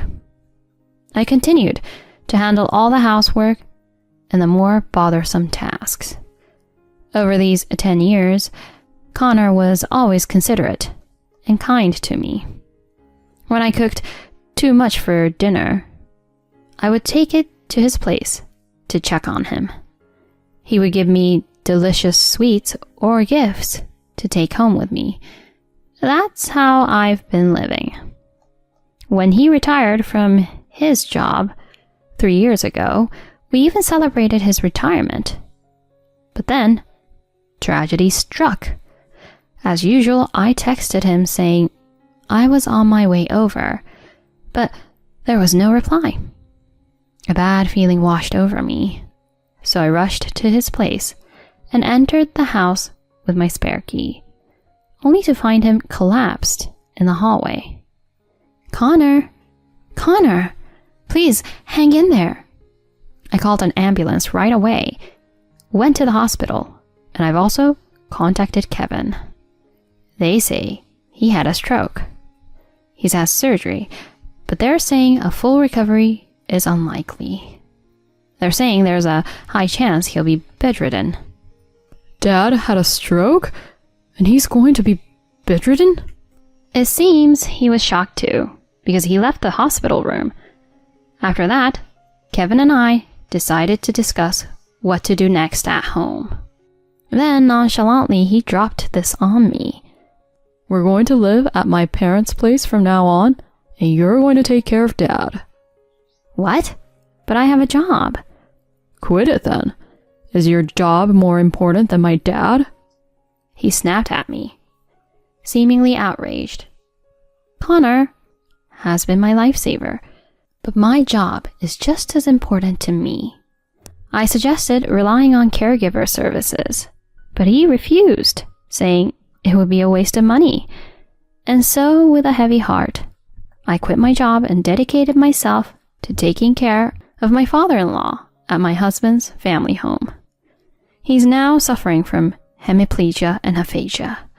He can hardly speak or move, so he's bedridden. Old man being like this is pretty miserable. Well, I'm counting on you for the rest, Clarissa. As soon as Kevin got home, he just said this in front of his father and went off to another room. While I was fuming, Connor told me something astonishing. After that, Kevin just dumped all the care for his father on me and didn't even try to help.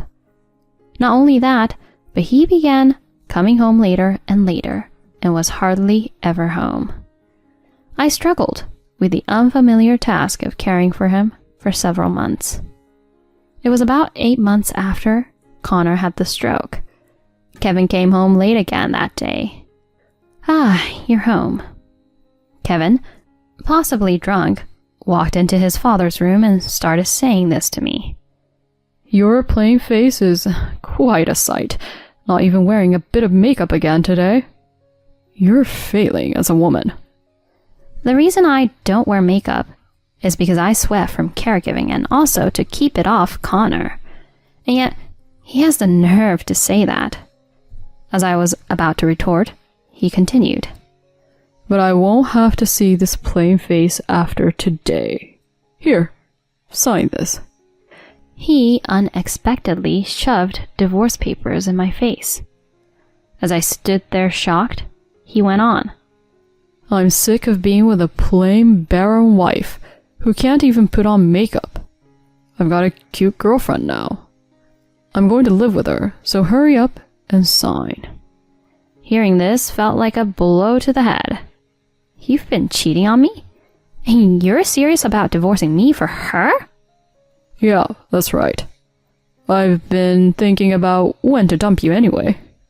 Sign the divorce papers. I'm leaving this place today. He then flaunted a large suitcase. What? You're leaving? What about your father?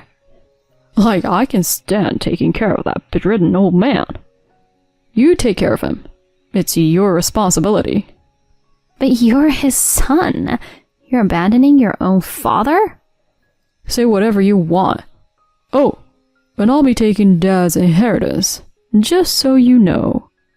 As I stood there, speechless and unable to stand, he added, as if he remembered something. Oh, I'll be taking this too. It's no use to a bedridden man, right? Before I knew it, he had Connor's credit card in his hand. He left without listening to me as I tried to stop him. I stood there alone, shaking with clenched fists.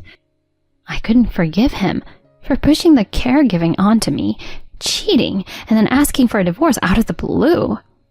He kept mocking Connor, dumped the care on me, and just expected me to handle it. I couldn't let this slide.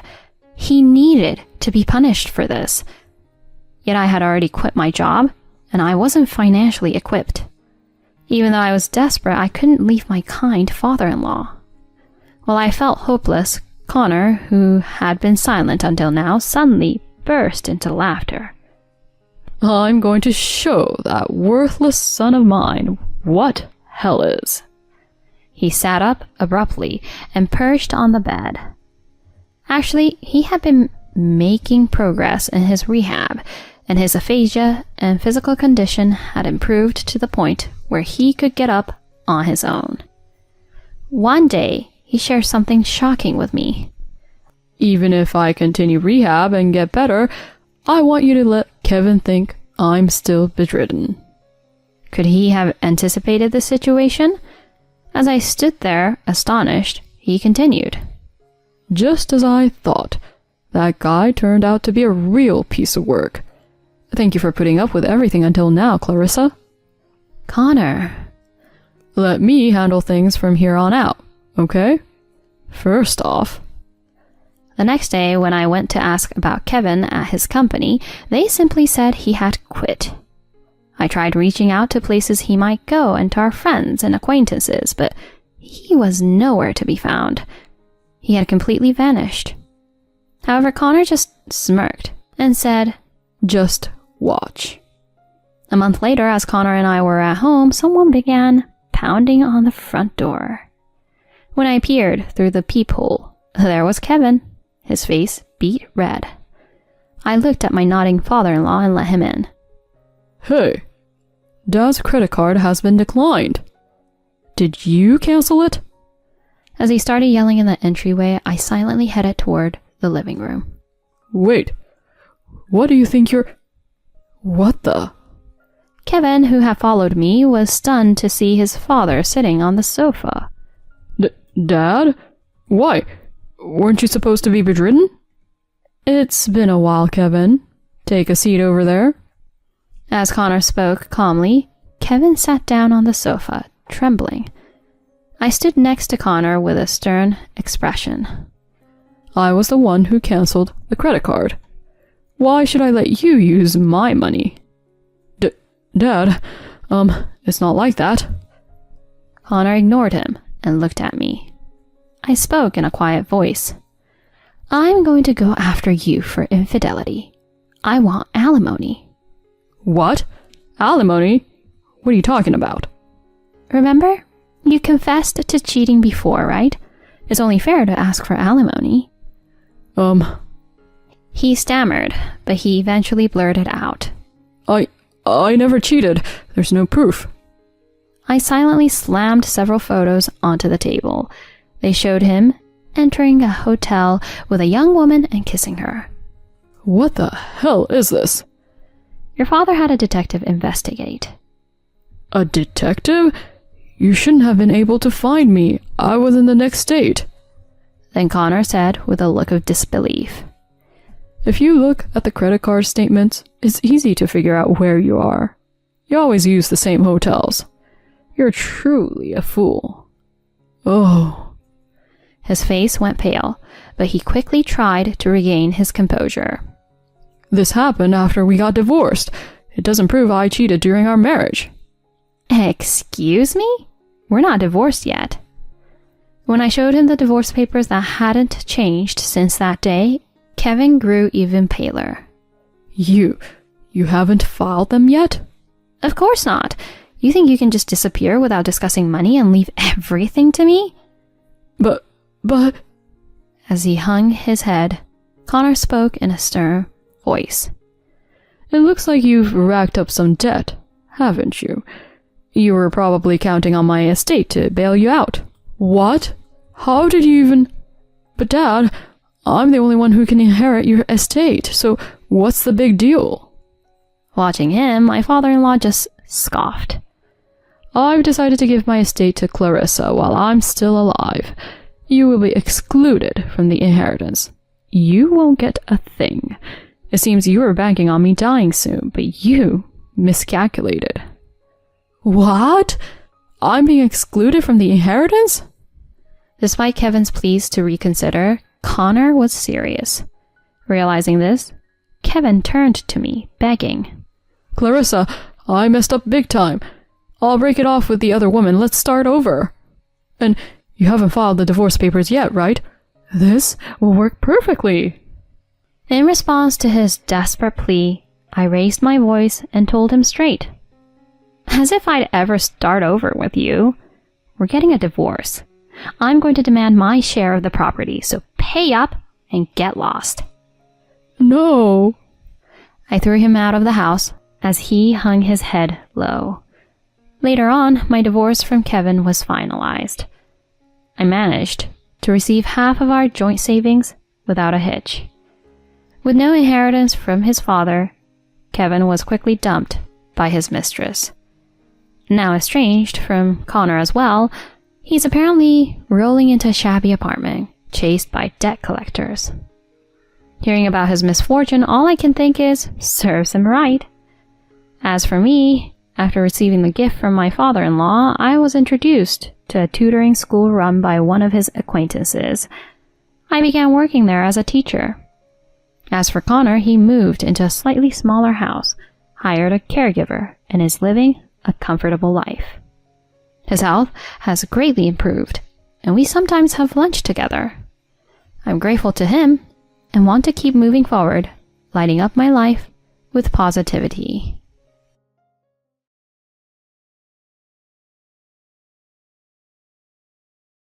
After decades of marriage, I found out my husband was having an affair. The other woman was much younger than me, just 20 years old. When I confronted him, he coldly said, "Please divorce me for her. I'll give you custody of the kids." I was so shocked, I couldn't find the words. And to make matters worse, he had gotten his mistress pregnant. I told my daughters about the situation, and I decided to go along with a suggestion they made. Just you wait. I'll have my revenge in time. My name is Natasha, and I'm 47 years old. I married Kevin, who's the same age as me, when we were both 25. And in the blink of an eye, 20 years have passed. We have 3 daughters. The oldest is in college, and the other 2 are in high school. They're not quite independent yet, but they're old enough to take care of themselves. With the girls needing less attention, I was able to throw myself into work, which I love. I've worked for a major corporation since before I was married, and earn more than my husband. Plus, the house we live in was given to me by my parents, so we have no mortgage and can live comfortably. With our daughters grown up, my husband and I had more time for each other. One evening, while having a beer together, he excitedly suggested, "Hey, Natasha, the kids are getting older. How about we take a trip? Just the 2 of us, for old time's sake." Really? I can't remember the last time we went on a trip together. You're always taking care of me, and we both work hard. A little luxury won't hurt. That's true. The kids are old enough to handle things on their own now. Maybe we should leave the housework to them? Yeah, that sounds good. Now that it's settled, I need to coordinate our time off. Where would you like to go? A spa would be nice and relaxing. A spa, huh? That does sound nice, he replied, starting to plan the trip with a happy look on his face. Seeing him so happy, like a kid, made me smile too. Whenever I found the time, whether at work or on my commute, I started checking out travel sites. We began to narrow down our destination, and I had already told our daughters about the trip. Him suggesting the trip made me very happy. A month after we talked about the trip, on a day when we were supposed to finalize the plans, I waited for him to come home. He's usually home by the time I get back, but not that day. Even when I got home, he wasn't there, and the girls didn't know where he was either. He usually calls if he's going to be late, so I started to worry something had happened. If there was still no contact after midnight, I decided to call him. As I was thinking this, he finally came home after 11 p.m. "Welcome back. I was worried. You were so late," I said as I hurried to greet him, but he had a somber look on his face. "What's wrong? Something happened at work?" I asked him, and slowly he began to speak. "Natasha, I have something to tell you." What's the matter? You seem so serious. I've been having an affair. Come again? I said, I'm seeing someone else. Another woman. I was in shock, unable to speak properly. An affair? My husband? While confused, I somehow managed to ask him, "What are you talking about? You having an affair?" You know, don't you? It's been going on for a year. A year? Tell me, that's not true. You've never shown any sign of... I've been careful not to get caught. I met with her after work, or when you were working late and on days off. I'd say I was going to work. That can't be true. You would never do something like that. In an attempt to calm my distressed state, he took my shoulders, looked me straight in the eyes, and began to speak again. I'm really sorry, but there's no turning back now. No turning back? Cut it out with the jokes. We've been together for 20 years. That's just the way it is. Please, divorce me for her sake. Divorce? For her sake? What are you talking about? We were just talking about going on a trip together recently. I'm truly sorry. I couldn't understand a word he was saying. It was as if he had become a completely different person. I pressed him for answers, tears streaming down my face, and he began to explain everything. It turned out that the other woman was a younger colleague from his office, a 20-year-old temp, no less. She had started working there about a year ago, and, by chance, had become his mentor. They began to spend time together after hours, teaching her the ropes and sharing coffee breaks. Eventually, after a few meals out, their relationship turned intimate. She's really naive and cute, and she can't do without me. No. To think, and she's 27 years younger, hearing him talk about her charms made me feel like I had none. Amidst this, he dropped an unbelievable bombshell. Remember, I said I wanted a divorce for her sake? Turns out, she's pregnant. Excuse me? Pregnant? So, I've decided I want to marry her and take responsibility. Thankfully, our daughters are old enough now. Hold on. That's irrelevant. There are daughters. Don't worry. I'll give you custody, he offered, as if that was supposed to be comforting. What? I was dumbfounded, but he was grinning as we spoke about something so serious. Did he actually think that just handing over custody would make me agree? I felt mocked, and my sadness quickly turned to anger. Before I knew it, I was shouting louder than I ever had before. Enough with this nonsense. This is too much. But what can I do? The new baby is more important to me now. Then why did you suggest we go on a trip? I was really looking forward to that. I had no idea she was pregnant at that time. So, if she hadn't been pregnant, you would have kept cheating on me? Behind my back?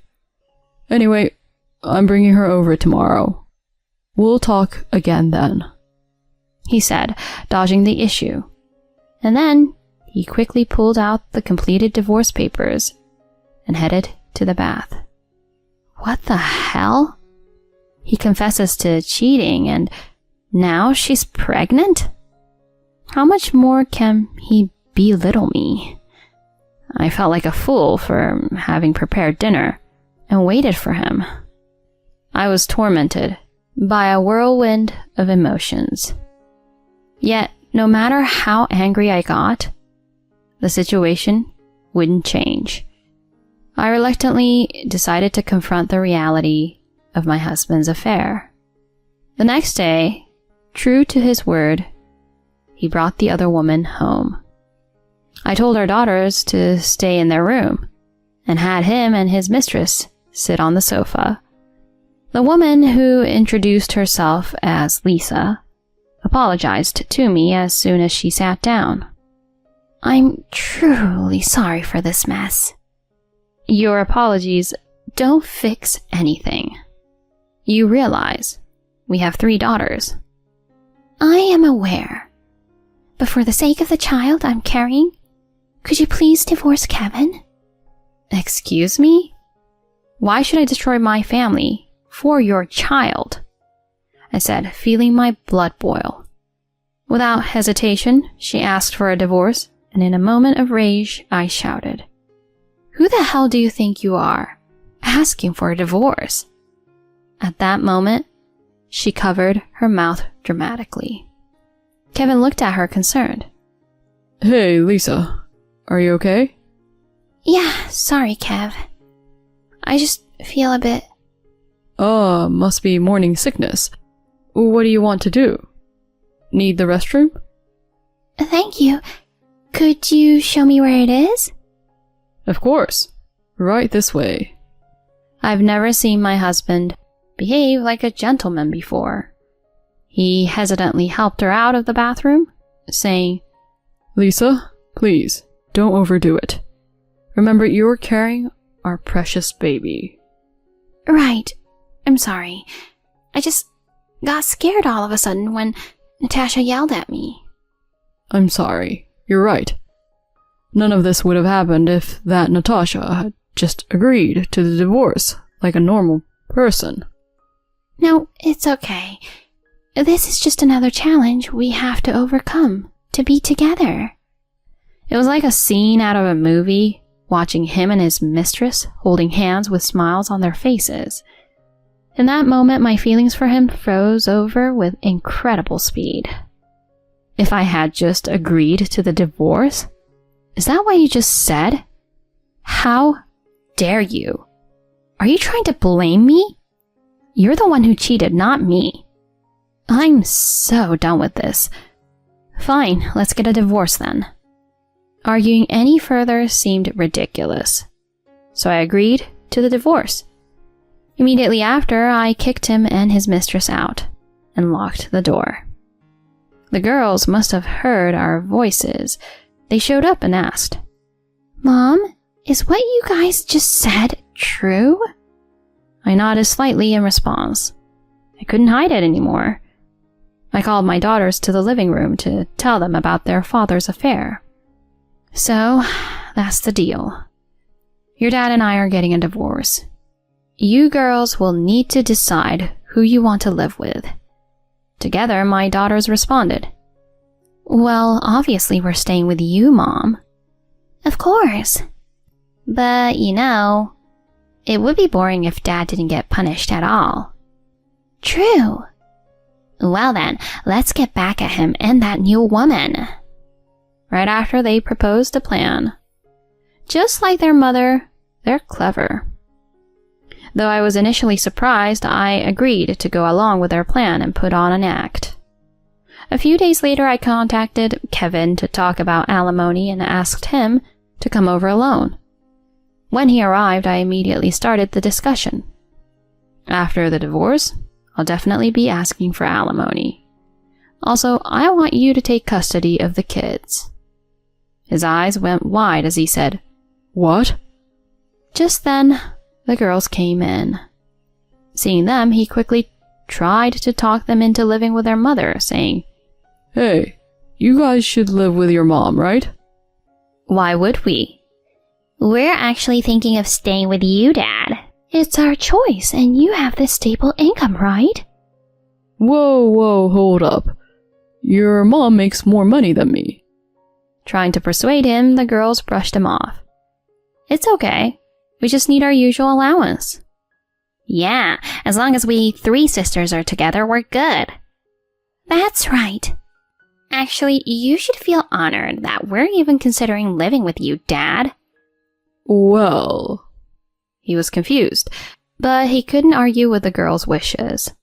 Plus, he's always been weak when it comes to their pressure. He reluctantly agreed to take custody. Since he caused the divorce, there would be no child support from me. I would simply collect alimony from him and his mistress. The next day, I submitted the divorce papers. I got $50,000 from my husband and $30,000 from his mistress, all paid in one lump sum. The girls would stay at my place on the weekends, but live with their father and his mistress the rest of the time. They were living in the small apartment where his mistress used to live, undoubtedly a tight fit for 5 people. But all of this was part of the plan. Just you wait. You'll definitely regret betraying me and our daughters by cheating. 2 months later, just when I was starting to wander, my ex-husband and Lisa barged into my house, just as I expected. Hey, what's with those girls? I can't handle such spoiled girls. I'm at my limit. Both of them were red in the face and complaining at the top of their lungs. I responded calmly. Don't be rude. All 3 are my pride and joy. They're all good kids. Cut it out. How are they good kids? They're always complaining about wanting sushi or not getting enough allowance. Exactly. And why should we have to pay for their tuition and textbooks? That's not what we signed up for. Oh, come on. Of course you should. You 2 are their parents, after all. The house is too cramped to live in. A family of 5 in a small apartment with just a living room, dining room, and kitchen? I've never heard of such a thing. Right. That apartment was rented for me to live in alone. The neighbors complain nonstop, and the landlords already asked us to leave. Well, that's your own fault. Besides, the girls said they want to live with their dad, so what can you do? Well, They both looked bitter and were at a loss for words. After a silence, Kevin hung his head and said in a low voice, Please, take them back. What was that? I said take them back. We're going to have a baby soon. We can't properly raise a child if we have to keep listening to the girls' whims. What? Those girls are your kids too. Don't complain to me now. When did you become such a heartless person? You're the worst. Completely inconsiderate. Kevin and Lisa were livid and yelling. I let out a big sigh and retorted sarcastically. The worst and completely inconsiderate? You're talking about yourselves, right? Huh? Cheating on me, secretly having a child, and to top it off, asking for a divorce for your girlfriend. Who was it that betrayed us first, I wonder? That's all in the past now. Don't dig that up again. It seemed he still didn't understand how selfish he was being. He and his mistress were teaming up against me, but I didn't hold back. Cut it out. The past? Don't make it sound like it's already over. Do you have any idea how the girls and I felt? We were betrayed out of the blue, of course. There's damage. And yet, you keep saying whatever you want. I apologized for the affair, didn't I? Just take the girls back, please. Fine. The girls would be better off away from a jerk like you. But in exchange, you're going to pay child support. You have a responsibility as a father until all those girls are grown up and on their own. I can't cover that with just my salary. Like I care. Don't start making pathetic excuses now. If you weren't ready, you shouldn't have casually gotten your mistress pregnant. If you get the picture, then get out of here right now. And never show your face here again. He went pale and slumped to the ground. After hanging his head for a while, he muttered to Lisa that they should go home. At that moment, Lisa, who had been silent until then, slapped him hard across the face. Are you kidding me? You're telling me you have to pay alimony, you're in debt, and on top of that, child support? No way. What's the point of lying now? What are you talking about, Lisa? What lie? Are we going to raise our precious baby together? There is no baby.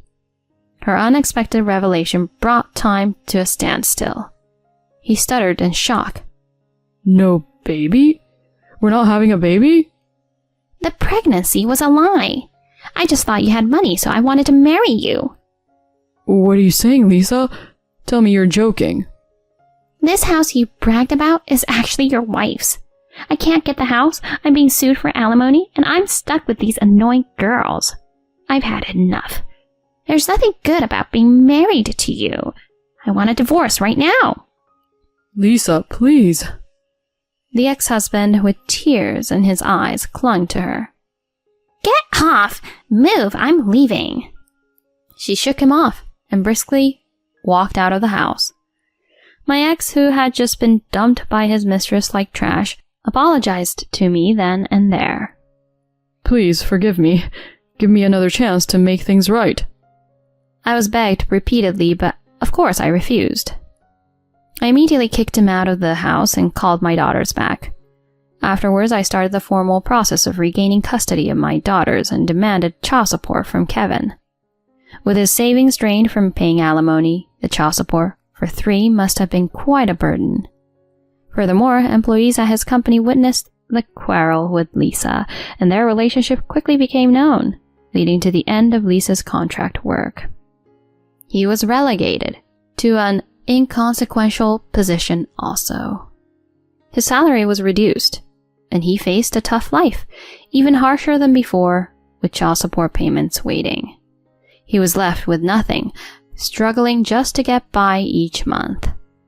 Now I hear he's become quite gaunt from not being able to afford proper meals. When I told my daughters, they high-fived each other with big smiles. Our revenge was a resounding success, and we celebrated together, the 4 of us. Now, the life of us 4 women begins. I want to take responsibility as a parent and ensure my daughters grow up to be fine adults even without a father.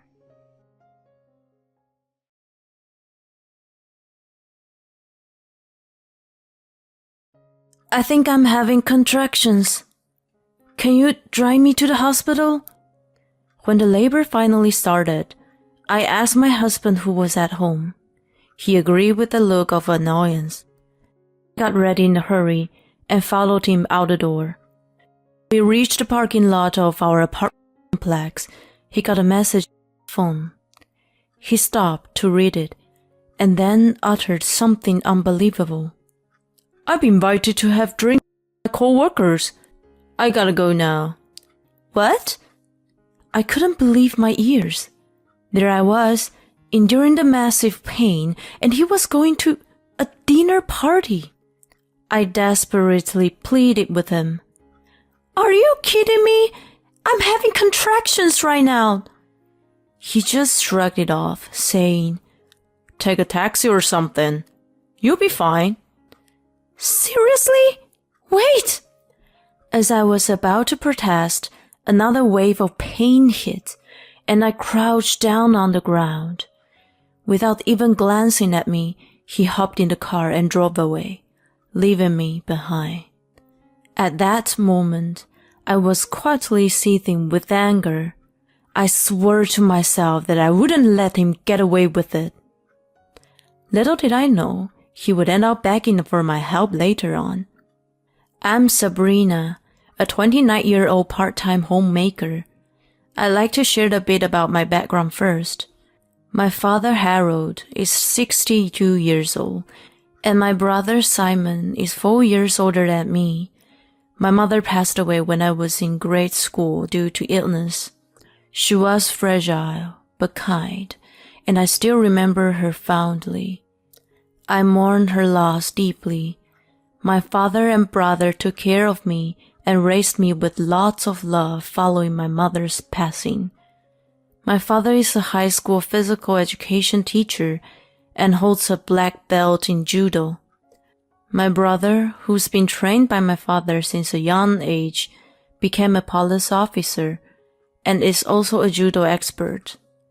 They both have intimidating and tough exteriors, but they're actually down to earth and shower me with love and care. I can't thank them enough for that. So, when I got engaged and introduced my partner, I was really excited. I met Kai through work. He was a sales rep of my company's counterpart. Initially, we only discussed work-related matters, but gradually, we started going out to eat together and deepened our connection. His parents both had a background in wrestling, which gave us a common topic to talk about as I came from a judo family. While neither of us practiced combative sports, we bond over the shared experiences and inside jokes related to having similar parents. After 2 years of being together, he popped the question, and I happily accepted. Our first step was to visit my family to make the announcement. Given how overprotective they had been, I was worried about how they would react. But to my surprise, my father teared up. "Oh my, you're getting married. I'm sure your mother in heaven is thrilled. I'm really happy for you."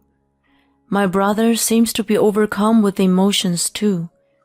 "Congratulations to both of you. Kai, take good care of her." Seeing them like that, I couldn't help but get teary. We then went to see Kai's family. I was welcomed by his father, who looked as strong and sturdy as my father, and his gentle-looking mother. They were also overjoyed by the news. What a pleasant surprise! I'm so glad to meet such a lovely girl. "We wholeheartedly welcome you to our family. Kai, you must do your best to make her happy, okay?" With the blessing of both families, we got married. Afterward, we rented an apartment midway between our families and started our newlywed life. I was looking forward to spending some romantic time together. However, my expectations were quickly shattered. He didn't help with any household chores. He even made chauvinistic comments like, "Housework is a wife's job. Show more respect to your husband." Despite often working late and on weekends, his attitude remained imposing. Still, I loved him, so I endured it and took care of the house by myself. Half a year after our marriage, I found out I was pregnant. I shared the news with him, expecting him to be thrilled, but all he said was, "Oh yeah?" I was disappointed, but my happiness was undeniable. I immediately told both our sets of parents. They were excited, especially my father, who seemed overwhelmed with joy. "I will be the grandfather, huh? This is the best thing ever. Take good care of yourself, Sabrina." My in-laws were equally supportive. If there's anything we could do to help, just let us know. Don't be shy, okay? Everyone seemed to be over the moon, and I was looking forward to a healthy and happy pregnancy. I hoped that Kai would change his way, knowing he was going to be the father. Soon after, I started experiencing morning sickness. It was more severe than I had ever imagined. It felt like I was being rocked on the boat all day long, leaving me unable to get out of the bed. When I explained my condition to my workplace, they recommended taking a leave of absence, which I gratefully accepted. I was spending most of my time at home, but there were days when I couldn't do any chores. On that day, I was bedridden from the morning, unable to do anything, when Kai returned home late. "Hey, why are you in bed? Where's my dinner?" "I couldn't make it. I'm not feeling well. Sorry, but you can have the frozen meals in the fridge." "You were at home all day, and you still couldn't do the housework?" He yelled at me in frustration. I tried to make him understand my suffering, but he wouldn't listen. Instead, he said with a stern face, "Pregnancy isn't an illness. Don't use it as an excuse to skip work and chores. Now, make me dinner. Before I could respond, I rushed to the bathroom, feeling a surge of nauseousness. He continued to throw hurtful words at me. Don't think for a moment that you can earn sympathy. That's not my intention. I'm really suffering here. He let out a deliberate sigh. Just do what you're supposed to do. If there's no food when I get back next time, you'll regret it. In the end, I cooked his dinner while battling nausea. He didn't show any concern for me during my pregnancy, and he continued to damage perfect housekeeping, just as he did before. He was often away from home, but criticized me at length when he returned, scolding me for not doing the chores as expected. My life was becoming unbearable, and the idea of divorce crossed my mind multiple times. However, thinking about my family and in-laws, who had been so happy about our marriage, I couldn't bring myself to confide in anyone. I couldn't bear to take the father away from our unborn child either. So, I endured it desperately. As time passed, I entered the last trimester of my pregnancy. The due date was approaching, and I asked Kai to be home as much as possible. However, he continued work late, as if nothing had changed. That day, it was raining cats and dogs, and thunder starting rumbling as the hour passed. I could feel contractions in my abdomen, but I was at ease as Kai was at home. Around 8 p.m., my stomach started cramping. I measured the intervals and realized the pain was coming every 20 minutes. I was in labor and needed to get to the hospital. Feeling anxious, I asked Kai, I think I'm in labor. Can you drive me to the hospital? He agreed with a look of annoyance. I got ready in a hurry and followed him out the door. When we reached the parking lot of our apartment complex, his phone beeped. He stopped to read a message and then uttered something unbelievable. I'm invited to have drinks with my coworker. I gotta go now. What? I couldn't believe my ears. There I was, enduring the massive pain, and he was going for drinks. I desperately pleaded with him. Are you kidding me? I'm in labor right now. Take a taxi or something. You'll be fine. Seriously? Wait! As I was about to protest, another wave of pain hit, and I crouched down on the ground. Without even glancing at me, he hopped in the car and drove away, leaving me behind. At that moment, I was quietly seething with anger. I swore to myself that I wouldn't let him get away with it. I didn't have the luxury to dwell on that and try to call a taxi, but due to the heavy rain, it was impossible to find one. I sent a message to a WhatsApp group with my father and brother, asking for help. 30 minutes later, they arrived in a panic frenzy. They rushed over to me as I crouched in the parking lot. Oh my God, are you okay? Get in the car quickly and head to the hospital. My brother picked me up and helped me into the car. My father looked perplexed and uttered, What on earth is Kai doing at a time like this? Once we were in the car, I waited for the pain to ease and then explained everything about his mistreatment. They were utterly shocked. No, I can't believe he was that kind of guy. Anyway, let's focus on your childbirth. Don't worry, we will be with you the whole time. And so, we arrived at the hospital. By then, the contractions were coming every 5 minutes, and I was soon on the delivery table. Later that night, I gave birth to my daughter. The delivery progressed quite quickly, and the doctor mentioned that I might have delivered the baby in the car if I hadn't arrived then. I cradled my adorable tiny daughter in my arms. My father and brother, who had been my side without a moment's rest, were also moved to tears when they saw her. "Congratulations, Sabrina. You did great.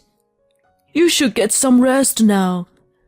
Exhausted from giving birth, I quickly fell asleep. After some time, I was awakened by the repeated calls on my phone. The caller was Kai. I tried to ignore it and focused on asking the nurse for advice on caring for the baby. Meanwhile, my phone kept ringing, and I worried that it'd wake my sleeping baby. So, reluctantly, I answered the phone. Right away, I heard Kai's panicked voice. "Sabrina, help me!" In a flat and cold tone, I replied, "Who is this?" "What?" He sounded baffled. "You must have the wrong number," so I hung up. As I was about to end the call, he urgently shouted, "Wait! When I came home this morning, your father and brother were there, and they've been giving me hell. They've been scolding me for 2 hours now, and it looks like they're about to beat me up. Help me! Make them leave." "I see. Well," I unilaterally hung up the phone. Afterward, my friends dropped by, delighted to see the baby's face. When my close friend Kat, who used to work with me, came over, she hesitated before revealing something. "I'm sorry, it's not so appropriate for me to bring this up now, but what she told me was shocking, and I clenched my fist in anger. The next day, I was discharged from the hospital. When I returned home with the baby, I was met with a surprising sight. Kai was sitting cross-legged in the middle of the living room with a badly swollen face. My father, brother, and in-laws surrounded him, glaring at him. As soon as Kai saw me, he cried out, "Honey, you're back! Help me!" What in the world is going on here? When I was taken aback by the disturbing scene, my father-in-law reassured me. "Don't worry, it was me who gave him a lesson. It wasn't your father or brother." I was relieved to hear that at least.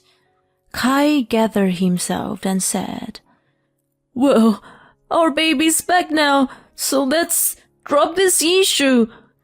I've reflected on my actions enough. Honey, let me hold her." He stretched out his arms toward me. I immediately stepped back to protect the baby. "Do you really think I'll let someone who let me in the labor pain and disappeared touch our child? I won't let you lay the finger on her. Stay away." At that moment, he turned beet red and his eyes widened. "Hey, who do you think you're talking to?" I decided it was time to drop a bombshell on him. "You know, it wasn't drinks with co-workers that day, was it?" "What are you talking about?" He looked confused, and I thrust my phone screen in front of his face. "This is a picture my friend took on the day when I went to labor. Care to explain this?" There was him, arm in arm with an unknown woman, entering a hotel on the screen. What Kat revealed to me was his affair. She had coincidentally witnessed it and took pictures. She didn't want to accept me during my last trimester, so she was going to keep it a secret until the time was right. When she learned that I have already given birth, she felt that I needed to know. Kai, pale as a ghost, stared at the incriminating photo. Everyone around us was in shock, and there was an eerie silence. "No, this is..." Before he could say more, he was slammed into the wall. I didn't understand what was happening for a moment, but by the time I realized it, my mother-in-law was breathing heavily. It turned out she had tackled him. She might have retired from wrestling, but she was still quite formidable. "What the heck, Mom?" as she coughed and sputtered. My father coldly replied, "You, what the heck have you done to my daughter?